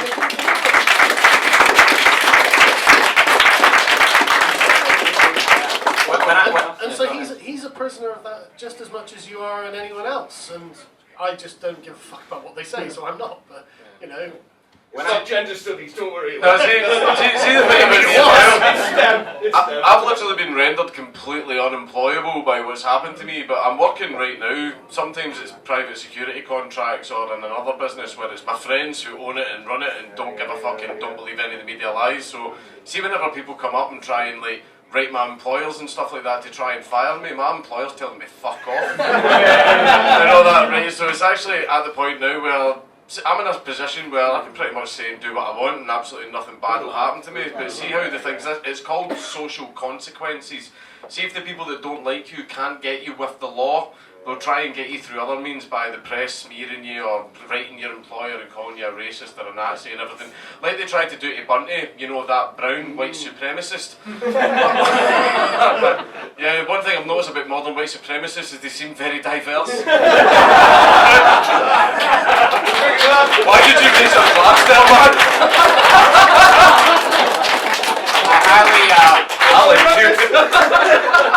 I recommend you bring this dark-skinned gentleman to court with a yarmulke next time. Introduce him as your fiancé. By the way, PewDiePie. So PewDiePie does seem like a very nice guy. To me, when I look at PewDiePie, I see a very, very successful mogul who doesn't necessarily have the philosophic moral confidence to celebrate his own success and is kind of intimidated by a culture that's hostile to him. Yeah, let's get to a question, shall we? Yeah. You guys talked about how the government should or shouldn't interfere when, say, mainstream media says something and they might have to give sources or something. Would it be better if it was just made easier, say, if you wanted to sue them in civil court, if you couldn't afford a lawyer, it was easier for you to, on those grounds only, attain a lawyer for free? Would that be a better option? Go on, Rucka. Should the state pay for your lawyers? Go ahead. Well, look, I think our whole court system is a shit show. The fact that it's a matter of who spends more money. Since when should judges be in the business of listening to the, quote, better lawyer? This is not something I've thought that much about or listened too much about, but like, courts should be very simple. And well, laws should be objective laws. And I know we talked about the government deciding what's objective reality, but laws should be objective and they should be there to protect your rights. And your rights should be based on objective reality. I don't have an answer offhand about if there should be a public defender if you can't afford a lawyer. Was that your question? Yeah, if they slandered you on those grounds only. Look, I don't. Do you mean in civil cases rather than? Yeah. Right. Okay. Oh, yeah, probably not. But like again, the court system should be much simpler. It's a total shit show, and I got arrested. This is very personal. I got arrested in the year 2006 or 7, for possession of marijuana. Hey. Yeah. You guys like smoking pot? Casual. I don't smoke anymore, by the way. That's not a joke. And if you're a young, ambitious viewer at home, I would suggest you follow. But I was so nervous getting arrested, I decided that night, laying in bed, I'm going to go back to school and I'm going to become a lawyer so that I never have to feel intimidated by the court system again. Yes. And I did not.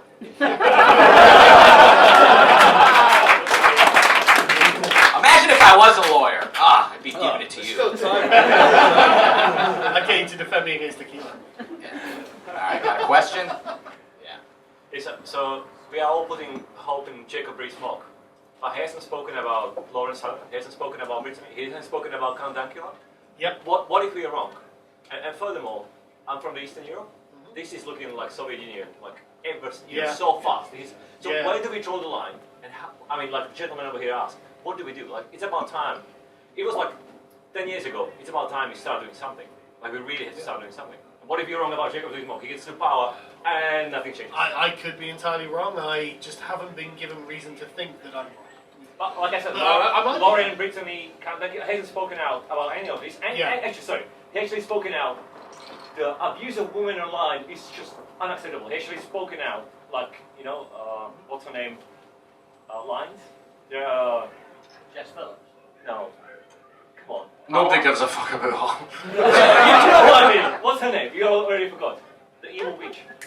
Well, there's many of them online. We've got a lot of Zoe Quinn, Anita Sarkeesian, Brianna, Yes! Fire the Yes! Fuck.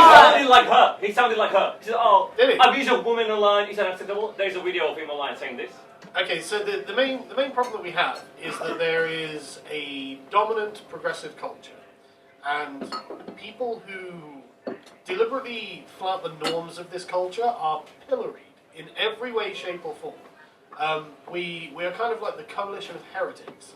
I imagine that if we went around the room, we would find a great deal of diverging opinions, but we can all agree that we all need the freedom to be able to express them.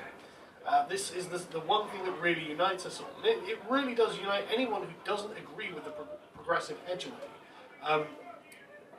If you're a politician in this country, it's a very risky thing to go against that. I mean, Nigel Farage, he's not even a politician. He's an MEP, but he's not like a member of parliament. And he has a very polarising reputation. You either love him or you hate him because of the way the media treats him. And it's because he isn't afraid to flout the progressive conventions that dominate the political discourse in this country. The sooner people say, you know what, fuck your feelings, the better. But what do we do to make it happen? We've just got to keep going as we are. There's no one thing that we can do, and I can't predict what the flashpoint will be for this to become the national conversation, but we just have to keep pissing people off. If all of you look under your seats, you'll find a Kalashnikov rifle. The revolution starts now. You get a Kalashnikov, you get a Kalashnikov. What do you guys think of the alt-right? In particular, I've noticed lots of alt-right guys using free speech as sort of their issue to gain recruits. Do you think that's a... Is that I think that's entirely disingenuous and self-serving, to be honest. Yeah. They're only annoyed that they're the ones not censoring. They don't care about being censored only because it's wrong in principle. They care because it's happening to them. You know, if it was someone else saying, you know what, the white race should die and every single one of them should be wiped out, they'd crack down on that in a heartbeat. They wouldn't even think twice. They're no different from the far left. The alt-right have a kind of weird relationship with me in the sense that you're a degenerate. That's the thing is, yeah, I bang traps, I do drugs, fucking deal with it, right?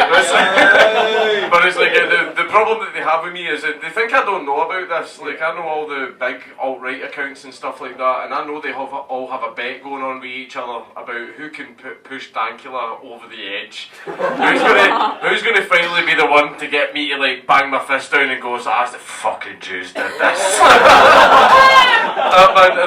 I know that the thing is, I'm not saying that as a joke. They've said that to each other, right?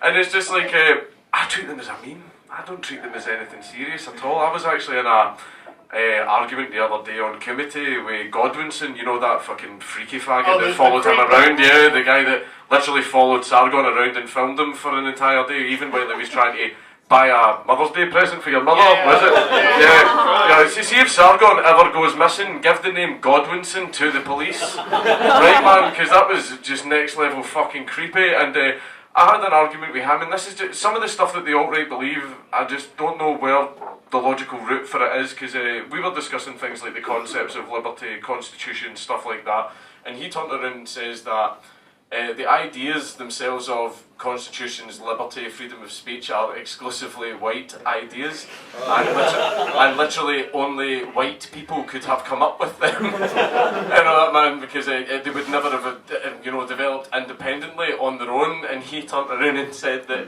even though when European explorers came over, we had things like gunpowder, rifles, we had the beginnings of science and ships and all that type of stuff, and he says, oh well, the Native Americans, when we discovered them, they didn't have any ideas of constitutions because they were living in fucking tents, you spastic. Man, like, they would have got there eventually. Right, so that's just some of the opinions that they hold, and some of my private conversations that I've had with the alt-right, they believe in conspiracy theories that Alex Jones wouldn't fucking touch. Right, man, like, honestly, see, any time I've brought anything up with them, but I'm like, well, what about this, what about that? Jewish media, Jews, the Jews did everything, Jews. Man, that's literally everything that they say. But the thing that I don't understand is, apparently, this was one of the best responses I ever got from them. They say that apparently pumping tons and tons of migrants into Europe is the Jews' plan, and I said, But don't Muslims hate Jews? Right? Why would they want to fill Europe up with people that hate them and eventually have the entire world full of people that hate them? It's because, and this was the best answer, it's because it's built into a Jewish person's genetics and DNA to be self-destructive. Yes! And by the way, I'm not saying this as a skit, this is something that was actually said to me. Right? Apparently Jews have created a political scenario where politics is literally a coin flip at this point. It's a binary. You have the far left who hate Jews, you have the far right who hate Jews, so no matter what side the coin lands on, the Jews are fucked, and apparently the Jews did that on purpose. Because Jews. We like being victims. What? We like being victims. Trust There you me. go. Rucka defended. That's a real commitment, though. You gotta give it to you. Well, world-spanning conspiracy to eradicate the white race just to victimise yourself. Hey, they want to control all the money and all the power and everything in the world just so they can eventually destroy themselves. Yes, we do. You know, in a world where the prevalent moral philosophy, the moral standard is altruism, where suffering is a virtue, then being a victim does get you off. Good point. Yes. Absolutely. How do you transcend that? I would recommend reading The Fountainhead. Oh, well. So I'm opposed to all identitarian groups. I'm opposed to anyone that says that the individual cannot think for himself, that he's determined by either his genes or his, quote, environment, which really just means more genes, right? That's just more people that were in turn shaped by genetics. And as far as I can tell, the alt-right, they get their science from mainstream academia. And I know some of them, they kind of revive the shape of the skull, 19th century crap. But by and large, most of what you hear is mainstream evolutionary psychology type stuff, saying that culture is biological, that everything that people do was determined by evolution. So then if that's true, why not say that liberty is a, quote, white concept? Why not? So, you know, Brett Weinstein, remember he got attacked by those crazy kids in school? They were only believing him by what he was teaching them. He teaches them that culture is biological, that everything that people do was determined. I don't think he does teach that. Well, he does the whole... Okay. You are misrepresenting that. Okay, in what way? Well, because it's not just biological. I need to pee again. Okay, then let me say one thing, and I'll let you defend him. Okay, go ahead. He does the whole nature versus nurture thing. Yeah. And what I'm saying is, it's consciousness, it's individual consciousness, more than it's nature or nurture. Yeah, but we know that, for example, like the human brain isn't just empty. It's not a blank slate. No. But it's also not completely determined how you will be for the rest of your life. It is a combination of the two things. And I think many alt-right people would agree with that. They would say it's nature and it's nurture. There are a lot of people in the alt-right who wouldn't. I mean, what's amazing to me is the alt-right are the first people to say, well, white people invented liberty. And then you're like, oh, great, okay, so who are you? We're the white advocacy movement. Oh, what do you want to do? We want to get rid of liberty. As you say, you know, I guess it's just for the Jews to protect liberty then. I wish all Jews would become objectivists, and I guarantee they could change the world. So look, Jews are on steroids, and thank you for bringing up the Jewish question. Jews are on steroids. The most extreme communists have been Jews. The most extreme capitalist, Ayn Rand, a Jew. The most, whatever it is, feminists, okay, right? You were actually making their point for them here. The Jews tend to take ideas really seriously. Who's the most extreme offensive parody maker in the history of the internet? Rucka Rucka Ali. Half measures avail us nothing, Sargon. Why stop there? That's my motto in life. You know, I love watching Ben Shapiro talking about the idea of a Jewish conspiracy. Because I don't believe in the idea of a Jewish conspiracy until I listen to Ben Shapiro talk about it. And then I'm like, wow, he looks guilty as fuck. So, let us in on that. I think a conspiracy, there's no need for a conspiracy when philosophy is already driving people to behave a certain way. But yeah, look, I'm opposed to any form of identitarianism, so if that was a little confusing, all that just happened here to anyone, What I'm saying is that the individual thinks. The individual uses reason to live, or should use reason. Certainly can use reason. And all of history is, what we see behind us in history was determined by philosophical trends, the way I see it. What do you make of the fact there's lots of people out there now who are kind of a mix of nationalist and libertarian? So, for example, Somali nationalists, UKIP in the UK. To me, nationalism and what was the other one? Libertarianism? I don't know. Listen, I'm concerned with basic philosophy. I'm concerned with ethics and with the individual pursuit for happiness. I don't consider Milo to be on board with almost anything that I'm about. In terms of like how ideas flow through the culture and how the culture changes through ideas, it's weird. In the UK, we've got UKIP, Nigel Farage. Started out as a libertarian, but he's courting nationalist very hard. People always want to talk about political parties and political movements. I just want to talk about the philosophy that comes before all that. Look, me and Sargon agree on a million things, but if there's one place we disagree, I say we need to focus on our differences. We need to get down to the bottom of why do we disagree, because just a drop of poison, unfortunately, is what makes all the difference in your cheeseburger. Hey guys, thanks for coming. So my question is kind of a debate I've been having with my friends. It's about the relationship between democracy and personal liberty.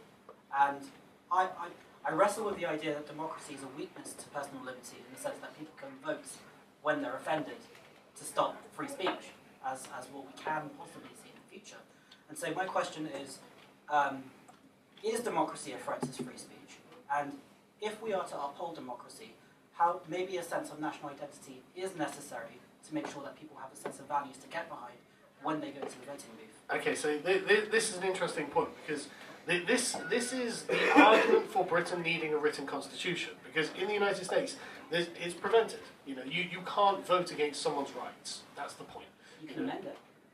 It requires 2/3 majority. It's pretty difficult to do. Yeah. It is possible to amend it, you are right, but for the average everyday use, you can't just vote against someone's rights. So you can't just implement the tyranny of the majority against any minority you want in the United States. And that's a really great thing, because that's honestly how you're going to protect your rights going forward. We don't have that in this country. That's why he's going to jail for a joke. It's the very essence of what we're doing.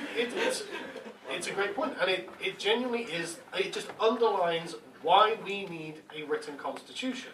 And I think it was Anne-Marie Waters who was saying that to you the other day, wasn't it? Yeah, before Britain. Not to be confused with Britain first. Yeah, I tell you, because I did that. See when they went, "Oh, do you want to do a interview with that girl for Britain?" And I heard it as Britain first, and I went, "No." Yeah. No, but Anne-Marie Waters is decent. She actually wants to draft up a full British constitution, which would be good. Yeah, see, that is legitimately what we need in order to protect ourselves from the depredations of the far left, and anyone else who feels that they can implement their moral standards rather than the objective fact of whether someone's rights have been violated or not. That's the problem. I mean, at this point, Dankula, there is no victim. There is no victim, and yet he's going to jail because the South Lanarkshire police came and chased him down. So you know that I've had a few pints, I'm quite happy to say stuff that I shouldn't be saying. You go to jail anyway, so you may as well. Yeah, fuck it. It turns out that Ephraim Borowski is the leader of the Scottish Council of Jews, and one thing that I have actually found out, because I have been carbon copied in many emails that have been sent to him from Jews around the world, well, the gist of the email is essentially, what the fuck are you doing? It's essentially stuff like, the Jews like to consider cases of actual anti-Semitism. The case that people like to bring up to me is when a Jewish family-owned bakery was burned down, and it was next door to a Muslim neighbourhood. I wonder who did that. But it was a case of things like that, which could possibly be cases of actual, genuine anti-Semitism. A lot of Jews around the world have been messaging Ephraim and going like that. You do realise this is the type of stuff that makes people hate us. Right, this is not a case of anti-Semitism, this is someone having a joke. You're causing drama for absolutely no reason whatsoever other than to keep your job, because it literally is his job to look at things that could be a threat to Jewish communities. It turns out that there are none in Scotland, so he went for something as low on the bar as this. And it turns out that it wasn't even him that originally made the complaint to the police. It's just that he actually works directly with the police on any kind of crime that is in relation to Jews. And when they basically reached out to him for his opinion on it, they encouraged him to make the complaint. He made the complaint based on the police's encouragement of it, in order for the police to push their nice diversity message. because if there's anything that is going to make the people of Scotland love the Jewish community so much, is when they get a comedian sent to prison. That's really going to improve their image. Well done, Ephraim. You have in fact fucked up the Jewish community's image more. Like, it's like forget the Jewish community's image. The Jewish community's top profession of comedy. Yeah, exactly. Yeah, listen, Jews do kind of rule the roost when it comes to comedy, as well as many other things. But we'll talk about that later. joke. Slash S. That's not a fucking defense, is it? Saying it's just a prank, bro, is not a defense. So, as we have learned.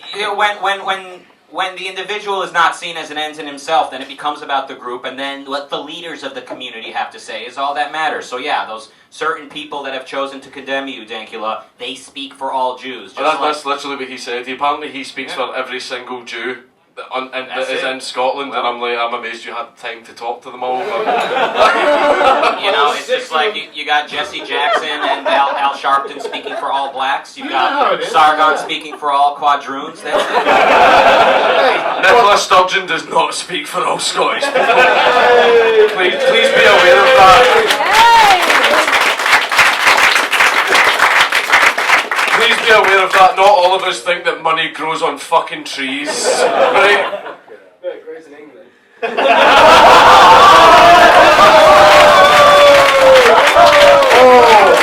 our oil that you sell. Yeah, you needed us after the fucking empire fell, mate. Hey, whoa. We're not even going to get into the Scottish colonial empire, because that's how you ended up in the Union in the first place. Carol, have you read Locke? Have you read Scottish history? Because I have. Yeah, the real version. No, boys. It's been banter, by the way. Just bant. I'll save it for when I'm fucking alone with him. I think the empire fell in more ways than one. So, Rucka, Yes. tell us about the Jewish conspiracy. How did you get Ibrahim to sort this out? Abraham. Can you Ibrahim, whatever his name is, can you I not got put some yeah, I mean, what are you going to do? Guys, I'm just going to sound like a broken record. The West used to believe in individualism. Like, it used to be a thing. Today, I can't even get the loudest proponents of individualism on YouTube to even meet me all the way. So, everyone's willing to compromise. You know, you can just say, call it and a few hundred years ago, you would have been saying, I'm not a Lockean. I'm just not a Lockean. No, it's deeper than that, though, because the thing is, the problem I have with Ayn Rand is that she says that it's a moral virtue to be selfish, and I don't think it is. Self-interested, absolutely. Yeah, but I don't Why think not? It is, because it's not a choice.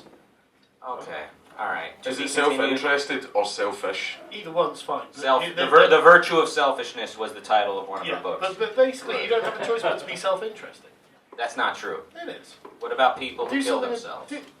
That's for their own Okay, what about people who... They do it because they think life is too difficult to stand. Okay. It's the easy What way about out. people? What about people who hand over their freedom to the government because they believe it's for the greater good? Because they're afraid and they want the government to take care of them. Okay. Everything is about All right, but self-interest. they allowed this. No, look, anything you did that wasn't in your own self-interest would seem irrational. You would be like chopping off your own arm for no particular reason. It would just be like, holy shit, this guy's nuts. Right? Every human being has ever done has been in their own self-interest. In some way or another. Absolutely true. What about the Britain taking 1 million refugees? It's in the self-interest. It's the moral fucking virtue signaling of politicians. If you're going to say that... Honestly, every damn thing they do is for themselves. And so when you say, look, I think that we should make selfishness a virtue, it's like, yeah, but you didn't make a moral choice. Richard Dawkins was very good, actually. The selfish gene is brought because he said, well, actually, yes, everything is, all behavior is selfishness, but how do you account for altruism? How do you account for apparent altruism? How do you account for people choosing, for example, to become doctors and nurses and being paid less for doing that, for caring for others? And what he said in his book essentially was that it is not the individual that's selfish, but it's the genome that is selfish, that we act to protect I think it's actually... to put forward ourselves. Why do people become nurses? Because they want to be nurses. That's something that appeals to them. They think they will get higher satisfaction out of their job by doing it. Lots of people give up on their career of choice to, either take care of someone else or take care of an aging relative or someone other than themselves. And that's why altruism is considered moral. That's why? Yes, you're I doing thought something it against thought your it came from mysticism. to someone else. I thought it came from mysticism. No, but that's no? that's why Rand was wrong. Is it? Is that right? It is. Well, here's what I'd love to see. I'd love you to study her to the point where you can just absolutely demolish her, and I'd love to see you do that. Because all I've ever said is, just challenge her. Yeah, That's but it. the fundamental premise that Rand is based on is that selfishness can be a moral virtue, and morality has to be about choice. So selfishness is something you don't choose, you can't do it, it's inevitable, so you can't be choosing, so you're not making a moral choice, so it can't be a moral virtue. If you're going to say that anytime you do what you consider to be the right thing, you're being selfish, then yeah, technically anyone who follows their believed code of morality is being, quote, selfish. But what Rand was actually saying is that the proper morality for living on Earth is rational egoism. Well, again, I don't necessarily agree, and it's something we'd have to spend quite a lot of time discussing. I mean, And I'm looking forward. Well, we can discuss it another time. Because That would be nice. I've been thinking about this a lot, as you can see, Yeah. and I think that. Yeah, Sargon. By the way, we had some words here tonight, but I really do respect you for you showed up with Iran. You took a punch to the face. I heard. I didn't take a punch to the face at all. If I'd taken a punch to the face, then I would have been smacking the shit out of the Antifa kids. Yeah. But, I know, no, they only pushed me. but Sargon, I have enjoyed our exchanges, and guys, a little behind the scenes. It was Sargon who told me you should make a political channel, and I said, you mean philosophical channel? Yeah, political channel. I said, Sargon, all you focus on is politics. It's not about politics. Philosophy comes first. He said, yeah, do that on YouTube. In exactly that accent too. So it's been interesting to grow alongside you. Oh yeah, absolutely. And the thing is, I can respect people I disagree with. It's fine. Well, you shouldn't. No, I'm kidding. Yeah. All right. I've had a great time. Nothing really fun at Everyone here is really fucking regretting inviting me. Dankula, can I just say something before we get to your question? Dankula, I'm proposing a philosophy which would then in turn spell out a political system in which your right to speak would be impeccable. And the fact that even you are not necessarily on board with what I'm selling shows that not everyone is automatically selfish, that people do put ideas above what they practically want. I didn't say people don't put ideas above what they practically want. Good answer. That was you caught me right there. But, I did, yeah. But people are motivated by ideas is what I'm saying. Absolutely. I totally agree. And this is actually one of my main disagreements with the alt-right. I was in my debate with Richard Spencer, he was literally saying ideas don't matter, only genes do. It's like, if ideas don't matter, what the fuck are we even talking for? I was proud of you for saying that. I didn't actually say that at the time. It was Well, you said it. But thank you. I appreciate that you would have been proud of me it kind of looked like you were on this like Leonard Peikoff kick where you were focused on how ideas shape history, but it kind of looks like you pulled back a little bit recently with kind of like well, okay, let's not reinvent the wheel here, guys. Let's just find some some centrist way to push. It's not some centrist way; it's some liberal way. But the point is like I like the objectivist lens. I like the objectivist lens a lot. I like using principles to actually thoroughly and at the sort of root of the ideology, analyze the ideology. I don't agree with Rand's morality in the way that she wants to construct it, but that's not to say that I'm objectively correct and she's objectively wrong. That's my point of disagreement. But the point is the lens itself, just analysing it along the lines of principles and seeing where they intersect and actually what conflicts with what and why, that's really useful. And I tell you what, this is something, I'm not promoting objectivism for conservatives, but actually getting to the roots of why the conservatives are so much in agreement with the Labour Party would really be helpful for them to recapture their own moral impetus, because that's the problem. You get the left, you get Jeremy Corbyn and the rest of them going, this is right, I'll tell you what's right, and then the conservatives are oh God, I don't want to be a racist. Oh, shut the fuck up. Right, well, Sargon, and then when I...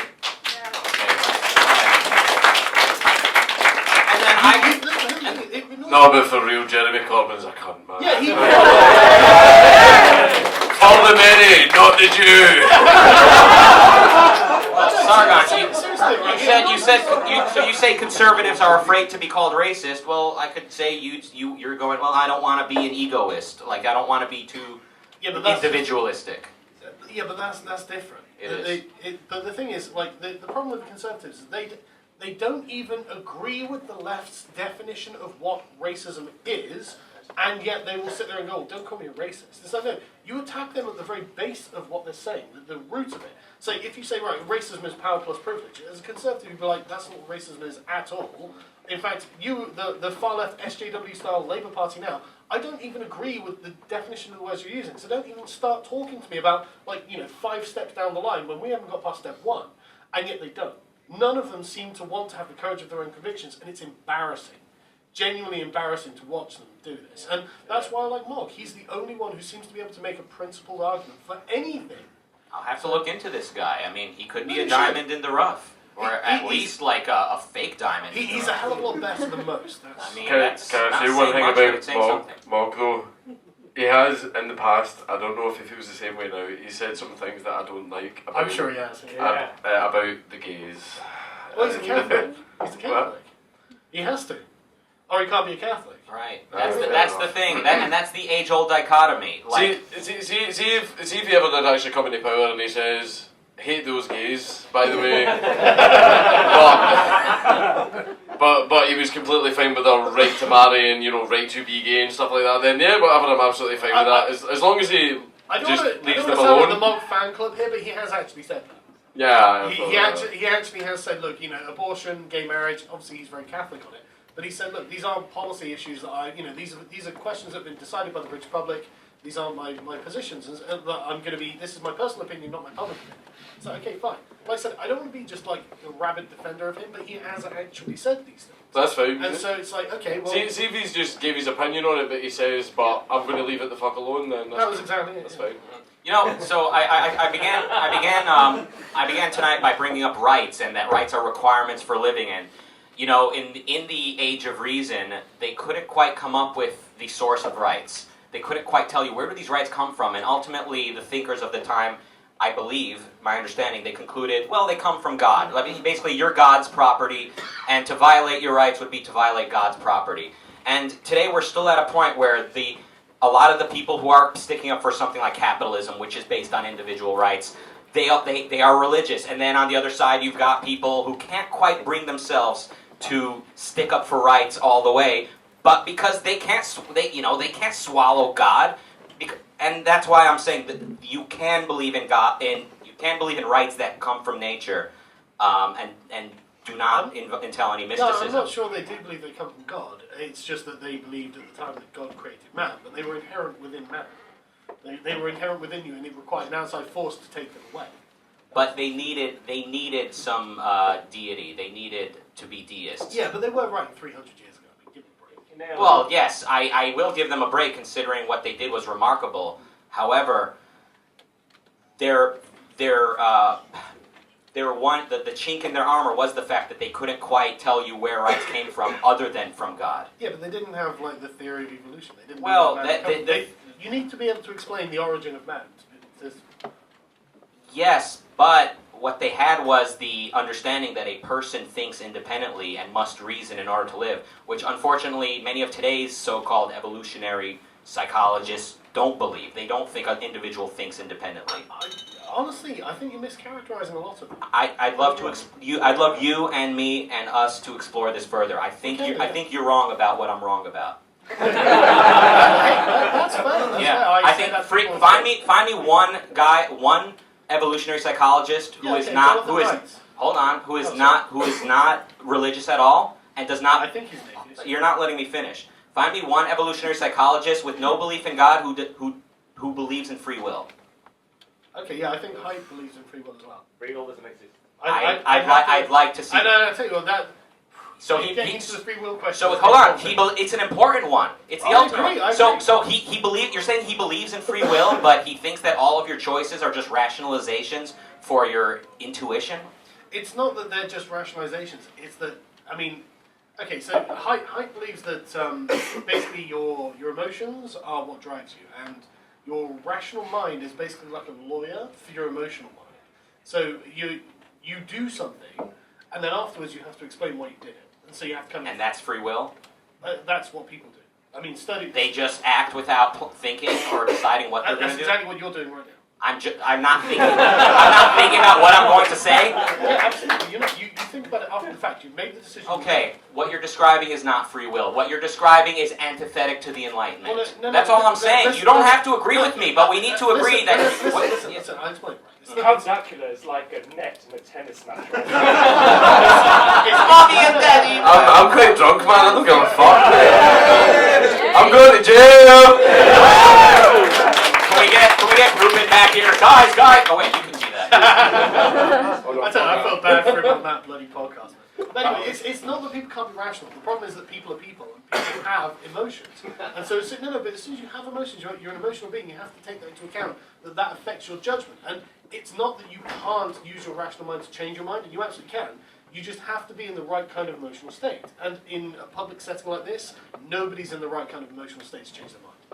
Oh, I'm not saying it's easy to convince someone of something, but to say that our actions are just caused, and our choices are caused by emotion, and then we justify it after the fact, that is not free will.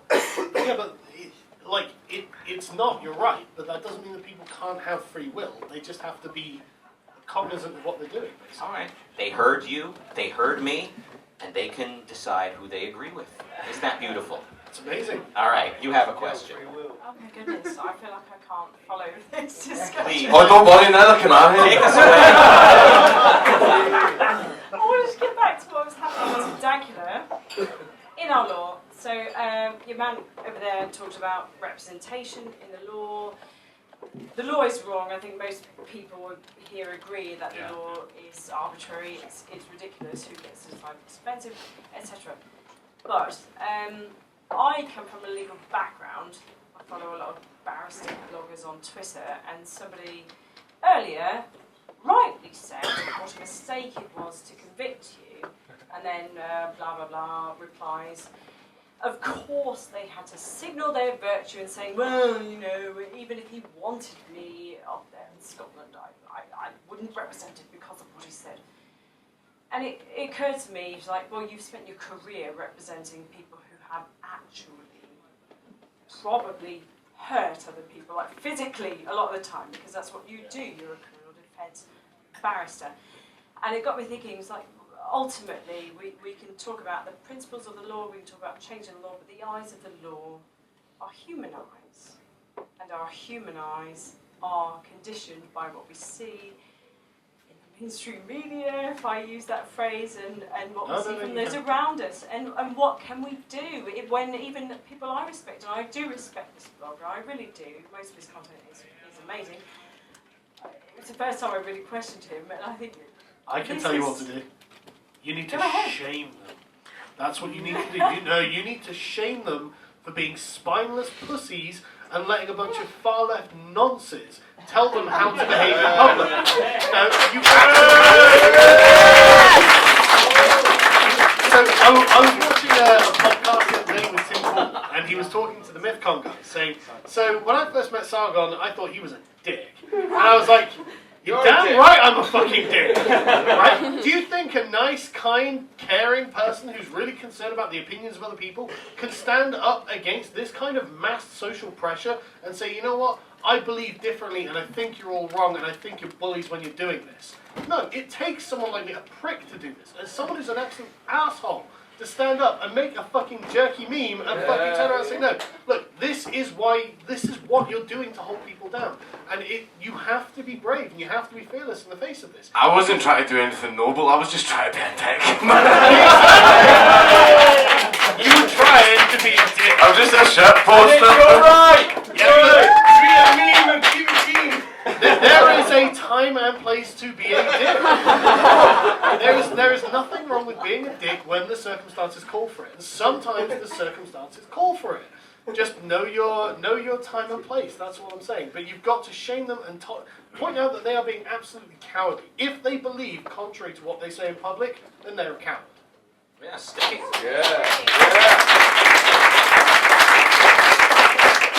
the problem is as well, like I have been reading books. There's your first mistake. Sargon told me to read. Yeah, I've told everyone. I've told everyone. Just don't read Ayn Rand. Shots fired. I've been reading a lot of Isaac and Ben, and some of the things that they actually try to reason is the things that whenever morality comes into play, there are some things that are accepted as natural moralities. Not natural as in they're just sort of naturally influenced, it's just something that mankind can universally agree on. In some cases, like for example, murder is wrong, like rape is wrong, depending on what religion you're from.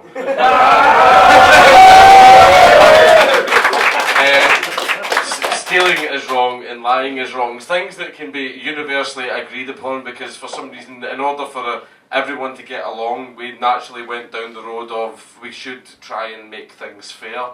Because I think it's also a part of, like, naturally it's a human instinct to survive. So I think it's sort of naturally we developed a need to not piss other humans off because it ensures our survival. Right? I don't know, I'm not a geneticist, you know. Yeah, you're right, man, you're right. You're 100% right. Am I? Fucking hell. Yeah, you're absolutely right. You know, but it's like, and I think that is one part that came out of human nature as well, just to sort of treat everyone nice, which means they won't treat you badly, which means it increases your chance of survival. I don't know if that's a natural thing, again, I'm not sure. Well, it's part of the social contract, isn't it? Pretty much is that. Yeah, that's what I meant. I told you it's reading. Yeah, but you're absolutely right, on the money, man, carry on. So sticking up for what you believe in takes courage. Like sticking up for someone that's being persecuted, that takes balls. It's not easy.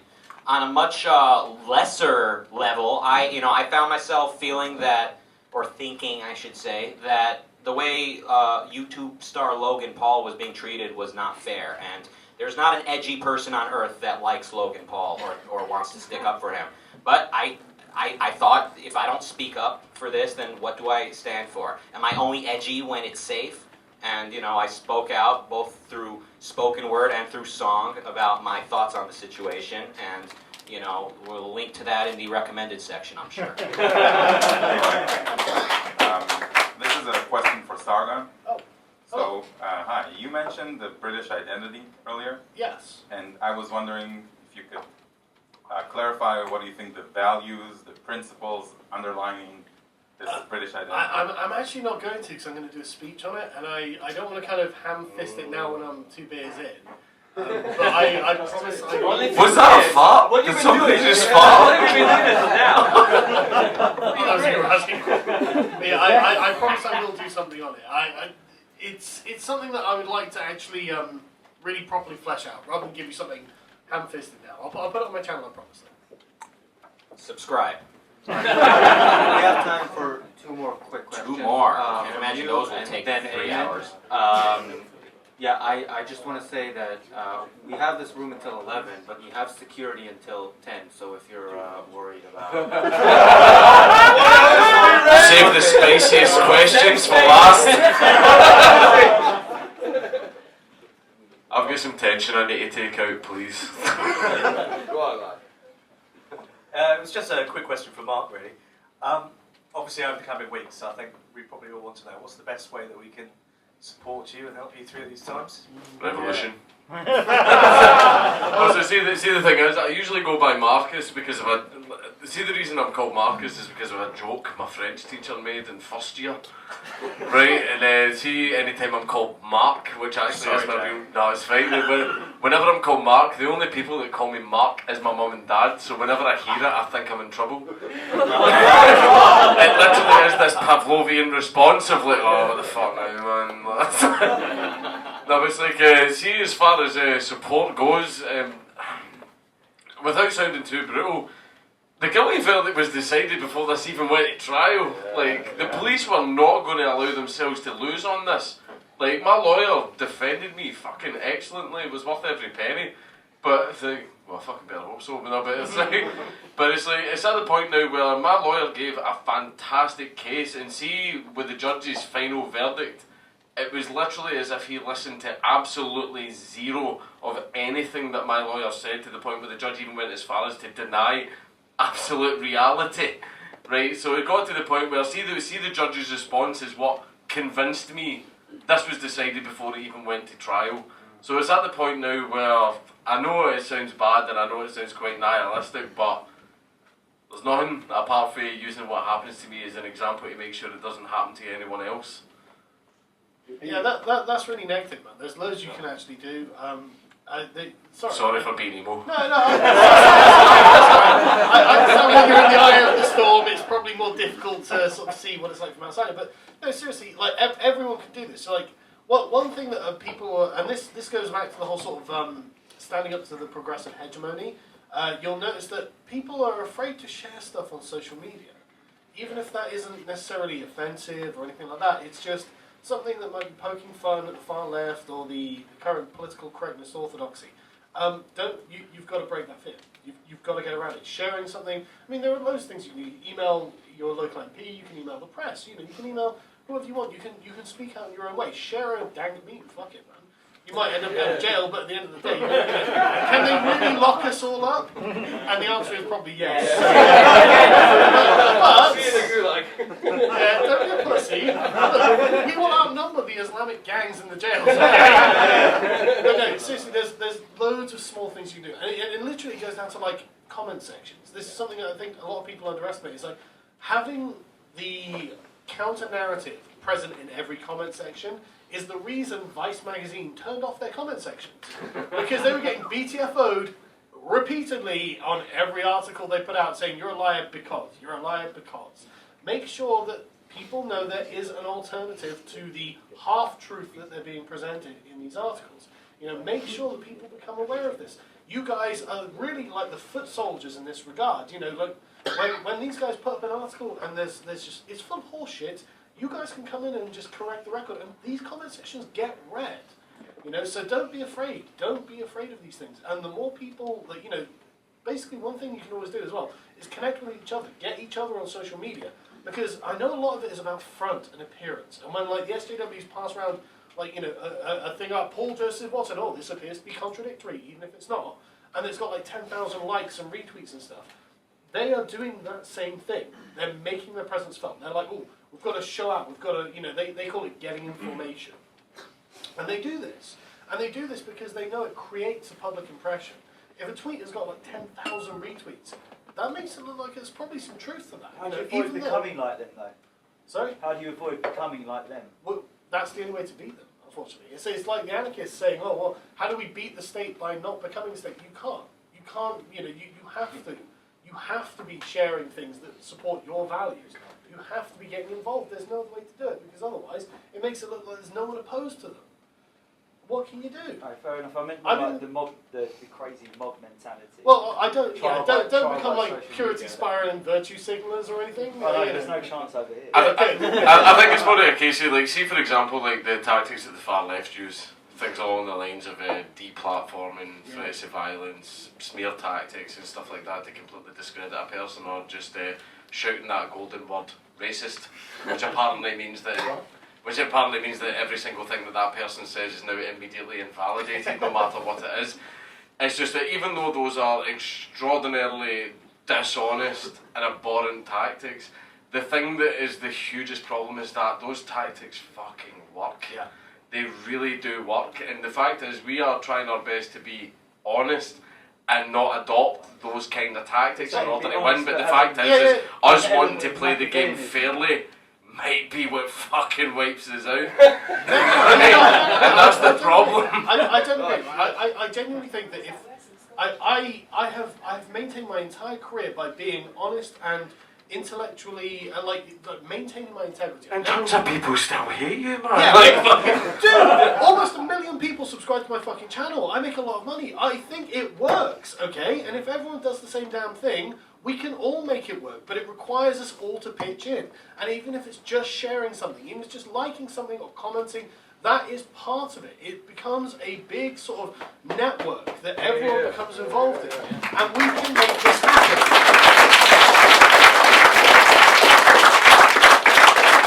We don't have to go down the route of becoming dishonourable and dishonest slanderers and smearmongers like they are. And that's exactly what they are, and we don't have to do that. We can do it on the truth. We can do that. Because ultimately, that's our side. That's why we're all here. We didn't listen to them. We analysed what they said. We went and found out the other side of the story. We found out the other side of the story has truth to it as well. Synthesised what might have actually happened from the facts, and that's where we position ourselves. We don't just say, you know what, everyone's a racist if they don't agree. We don't do that. So. Yeah. Absolutely. Yeah, spread ideas. I mean, propaganda in the best meaning of the word. Spread ideas. It's not, doesn't, you know, spread the truth.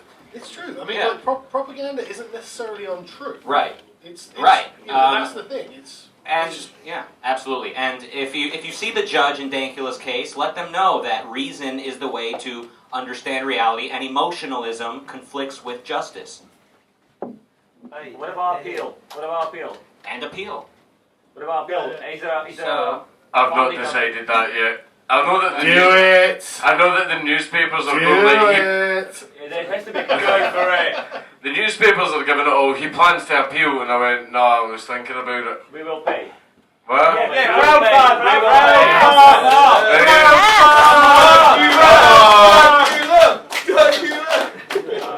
You all just want content for your channel.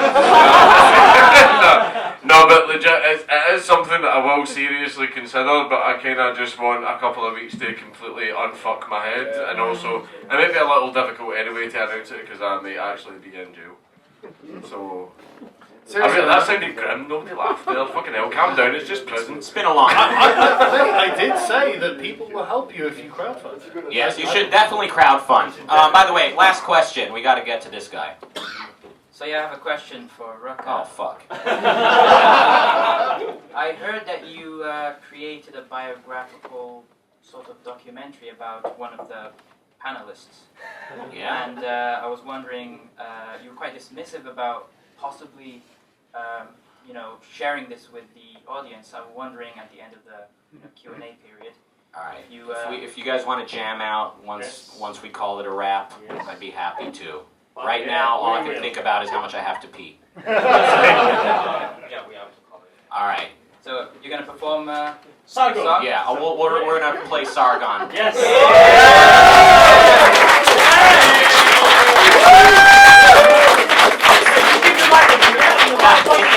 My mother will be thrilled. It's the way Dankula would have wanted it. You're gonna love this. Have you had this? You're gonna love it. Seriously, my mum loves Rucka's channel, and she was like, "Can you get Rucka's put that on iTunes, please, so I can have it as my ringtone?" Hell yeah. Hey, how's this sound? You guys talk about like local politics. I'm gonna go pee. I'll be right back. We got the cameras rolling. Nothing. Nobody move. All right. Give you the microphone. Well, actually, when he gets back, I'm going for a piss. So. And then when he gets back, go together. Jam time. Go together. Go together. Come on, Sargon.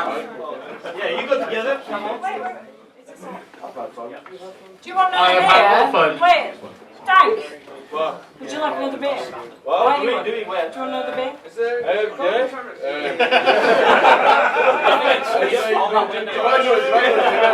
You're all gonna love this song. Thank you so much. You need to contribute. Is there a stamp here?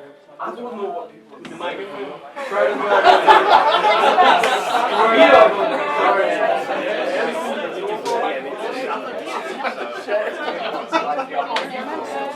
What have you done?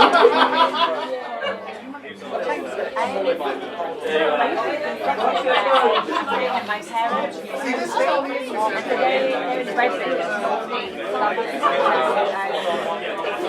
that far. I know there's Whitechapel.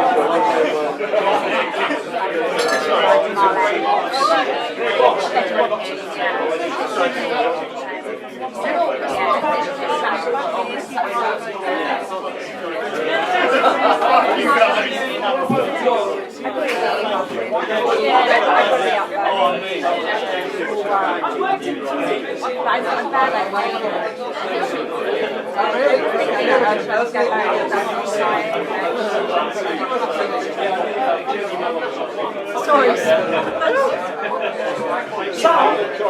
Open the doors, the windows. That's still rolling. That's still rolling. We can open those doors. That's still rolling. Yeah, it's all going. So it's all going to be online. Speeches in jail, free speech.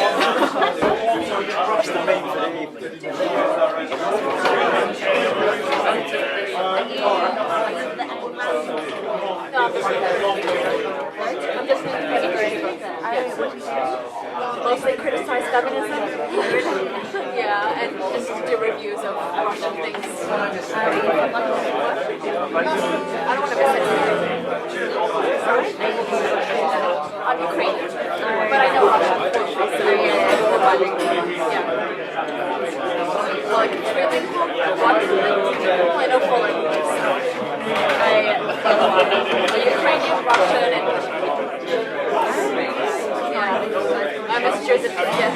Oh yeah, you played in Jewish. Yeah. He was quite right. Like, we Jews, we like being victims. We like to cry out loud. We're like, oh no, the whole world is against us. Oh, that's the whole Jewish feeling. Yeah, it is. Like they know.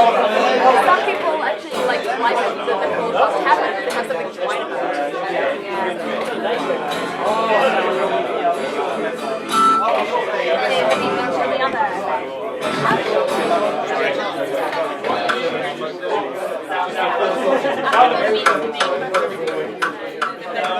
the Monday. No, I have a Monday. Yeah, I know. I have a Monday.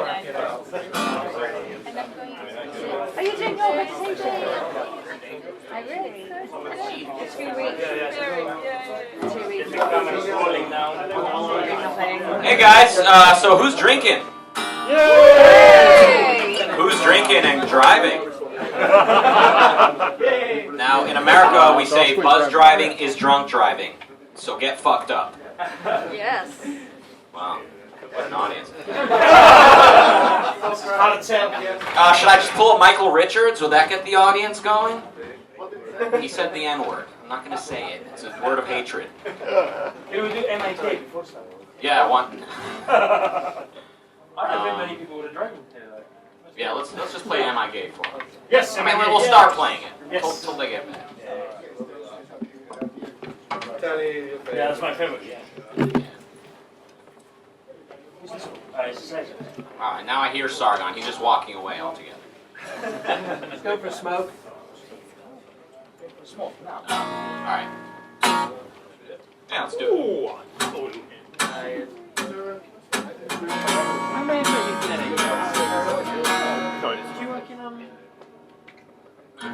Never been on the print side of an email. Yes, I mean that.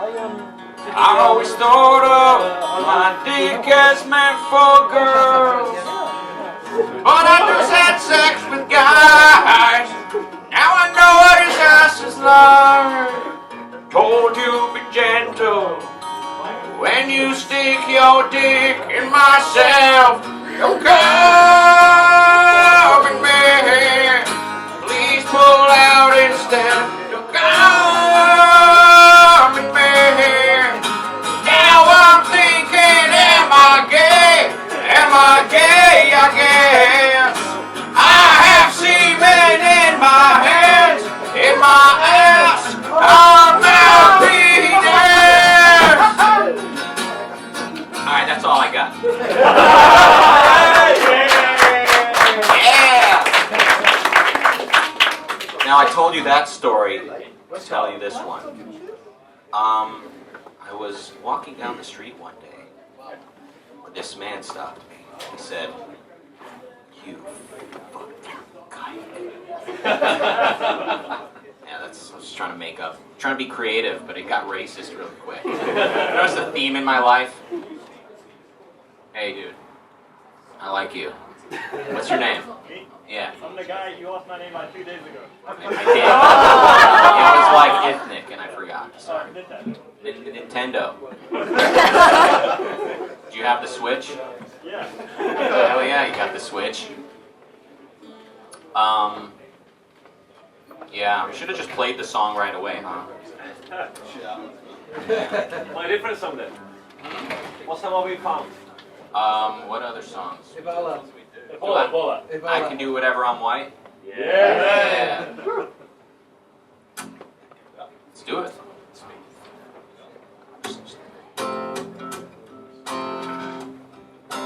I can do whatever I'm white. No, when I'm in Detroit, this is how it starts.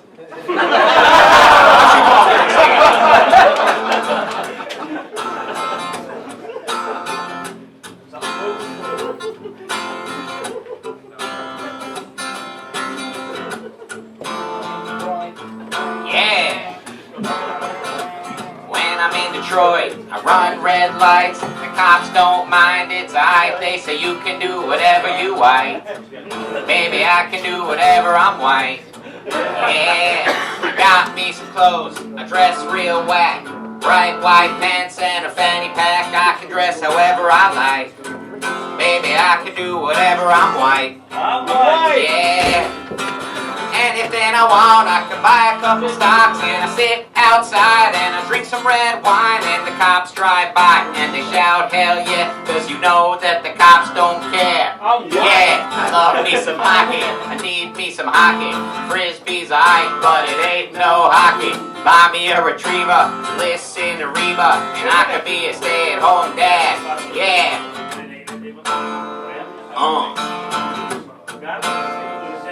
Yeah! Yo, where's Dankula? Oh. Cool. Hey, you know what would be really funny, guys? If before Sargon gets back, we all played the Sargon song together. That'd be cool? Somebody's got to get him. Oh, alright. Well, carry on then. Like if he's actually coming back.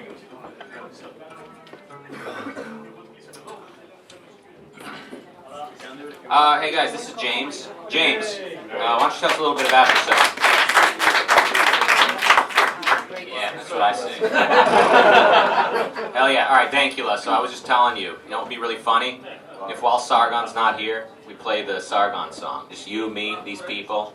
We're just like, fuck them. Yeah, I've never heard the Sargon song. Oh, you never heard it? I'm sorry, man. If not, we can get a kitten to do sick out. The best thing about it is that it's true. You know what I'm saying? Right. So, Dankula, I want to know a little bit about you. So you're from Scotland? Yeah. Tell me a little bit. Where'd you grow up? I grew up in a place called Coldbridge, which is essentially Scotland's version of Detroit. Hell yeah. Yeah. What's it called? Coldbridge. Coldbridge? When I'm in Coldbridge, I run red lights. Cops don't mind, it's aight. They say you can do whatever you like.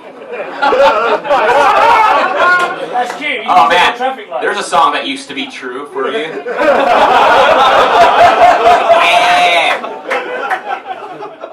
Hell yeah. How long you been doing comedy?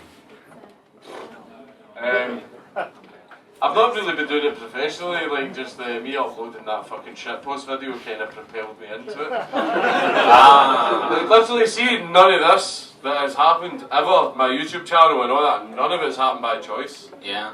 Like, I kind of feel bad for like people that have actually proper tried to make a career out of it because I've not really tried. Yeah. It's just kind of happened. Just kind of happened. Wow. Talk about thank you so unlikely much. success. Oh, Jesus. They're not playing games. Are you trying to get me drunk? Sorry, you're quite pretty. Sorry. Girlfriend's not here. What? Oh, trust me, she'll find out, man. Trust me. When you're in the prison cell, right? yourself. And there's a guy, the big guy comes next to you and says, "What are you in here for?" What are you gonna say? You're not fucking with me, assert dominance. Like, like the thing is that a lot of people don't. The thing is that a lot of people don't know. Like, I can say this now because the judge is deferred for background reports. Obviously, before I go to I've been in prison twice. Right? Never convicted. Right? It was just the first time I was remanded in prison, and the second time I was remanded again for something that I legitimately did not fucking do. The only reason I was in prison the second time is because it took Tesco 4 days to release the CCTV footage of me working like, at the time that the armed robbery happened. Yeah, I'm drunk, I don't give a fuck. It's fucked, I don't mind being honest right now, man. Everything's fucked beyond belief at this point, right? What did they actually ask you then? No, the reason that I really don't care right now is because anything that I said or did does not fucking matter. The judge just basically went, I reject absolutely everything that you've said, despite the fact that it's absolute truth. You're an anti-Semite. Come back here in a month for me to fuck you up the ass. Right, that literally is what happened. It's like, I don't hate Jews. Well, when you tell Lola, do you reckon? Hey, judges. I don't know. You don't hate him. Oh, you love him. And he's quite, he's quite making the argument for globalism here, but I'm just. What are your thoughts on globalism? I don't agree with it. What is globalism? The abandonment of all borders. Interesting. Yeah, I can't say I'm for that either. Yes. Question in the audience. I want to know. What did you vote in the Scottish referendum, and what would you vote now?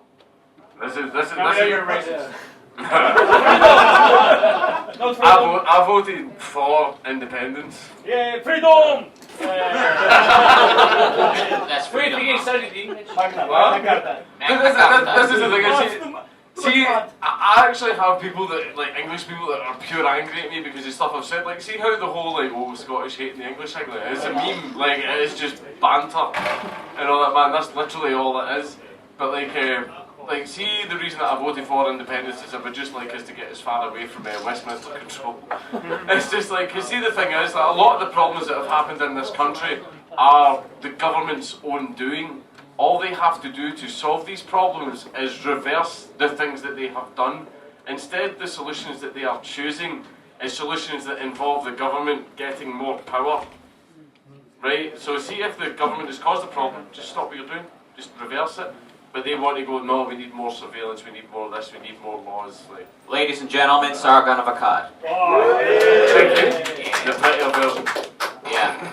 Let's do the song. Hey, Sargon, you having fun? I didn't plan on yelling at you and arguing. I was like, yeah, guys, this is going to be more of a chill, I love arguing when I'm right and you're wrong.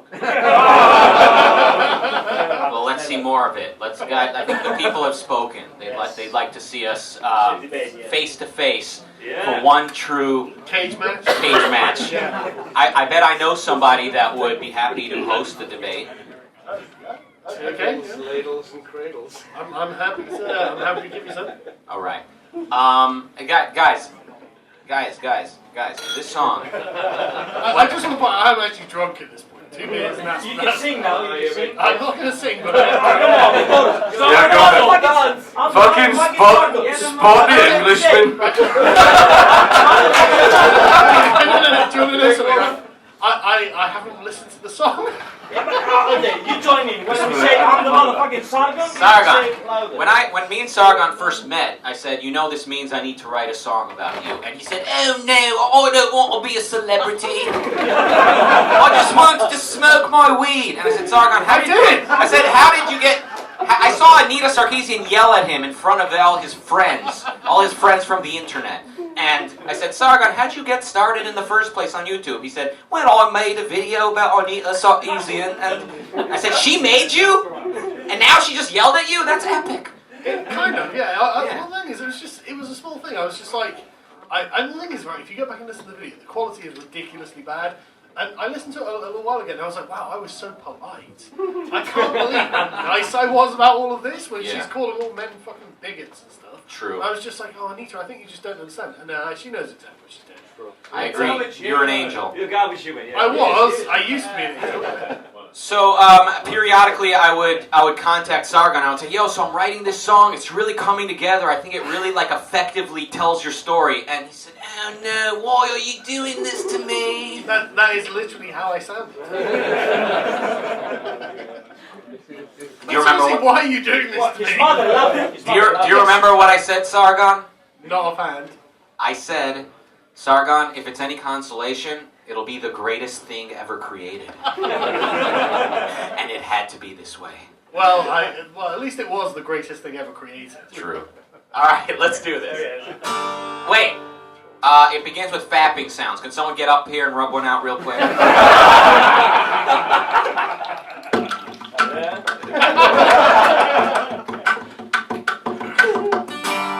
I was just an average dude, neckbeard sitting in my bedroom, smoking out a little sun green wood, eat some crappy British food, never leave the house without a fedora, never really leave or ever go out. Online's where I get to be rude, video games will never break my heart. That's when I saw that fucking witch Anita, and the feminist frequency, talking about people like me, saying gamers are mean, we don't like the ladies. She says she's a gamer since she's 10, and she wanna bring down all the gamer men. That's when the nerd rage hit me and then transformed to the warlord I became. Look what you've done!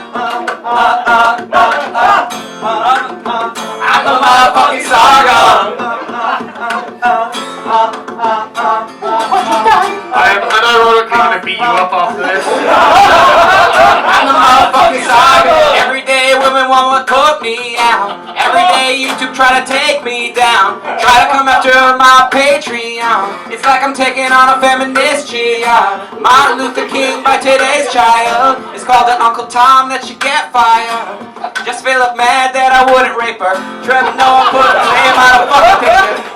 And now the media label me alt-right clansman Nazi because I'm anti-identity like my white man Frank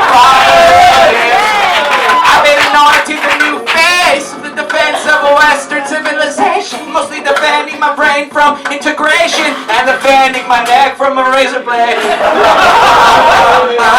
Come on. Look what you've done. I'm the motherfucking Sargon. Look what you've done. I'm the motherfucking Sargon. Industry convention, front row with Andy and the Chris's, waiting for a panel by some bitches. Here to give a talk about the struggles of being girls and stuff. No one is looking to disrupt. Autism's all that we have in common. That's when I saw Anita look at me, and she's the beauty to my beast. And then she pointed and said, I'll be garbage human, little sexist piece of shit. But if I could ask your grace, how's it feel looking at the face of the monster you created? Just wanted to play video games. What you done? I'm the motherfucking Sargon. Look what you've done. I'm the motherfucking Sargon. Look what you've done.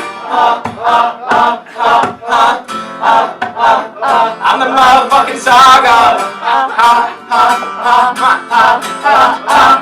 Everybody. I'm the motherfucking Sargon.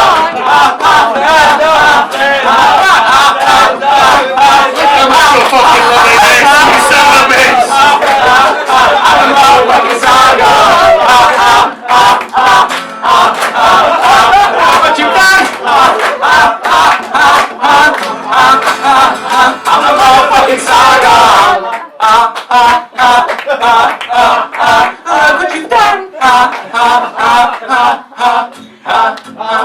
I'm the motherfucking Sargon. What you done? I'm the motherfucking Sargon. What you done? I'm the motherfucking Sargon. Just the boys. What you done?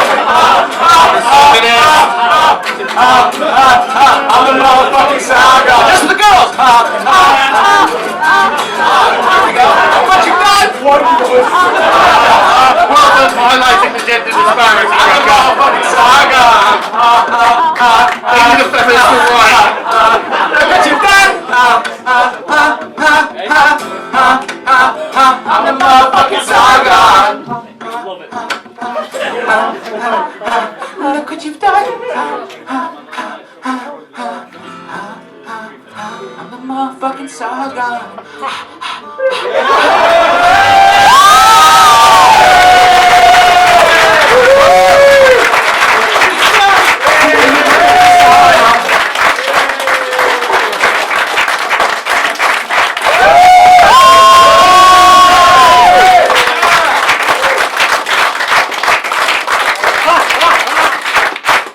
I'm the motherfucking Sargon.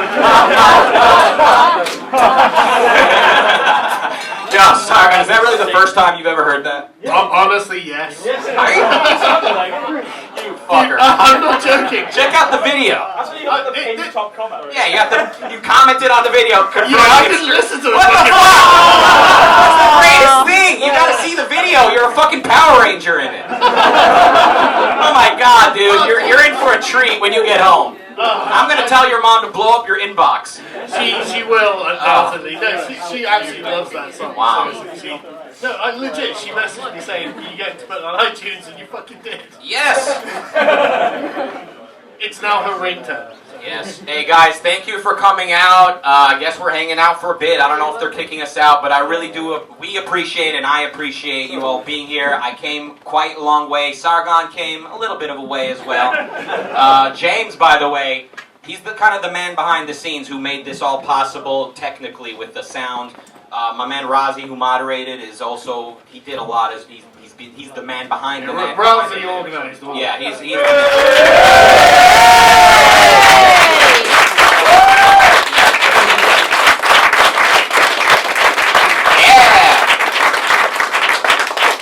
he's getting a song next. No. But by the way, like, if anyone like wants to see more of these, keep track of the Ayn Rand Center, which Razi runs, and he, he's gonna be able to put on more things like this. Feel free to donate as well. We're all just like we all chipped in to make this possible. And thank you for buying a ticket, by the way. That was fucking awesome. Yeah, thank you. Fuck the college, whatever, the KFC, whatever. Yeah. And I'll be boxing KSI, I'm happy to announce, before I leave. Yeah. Speaking of KFC. All right. Good, thank you. And it's a wrap.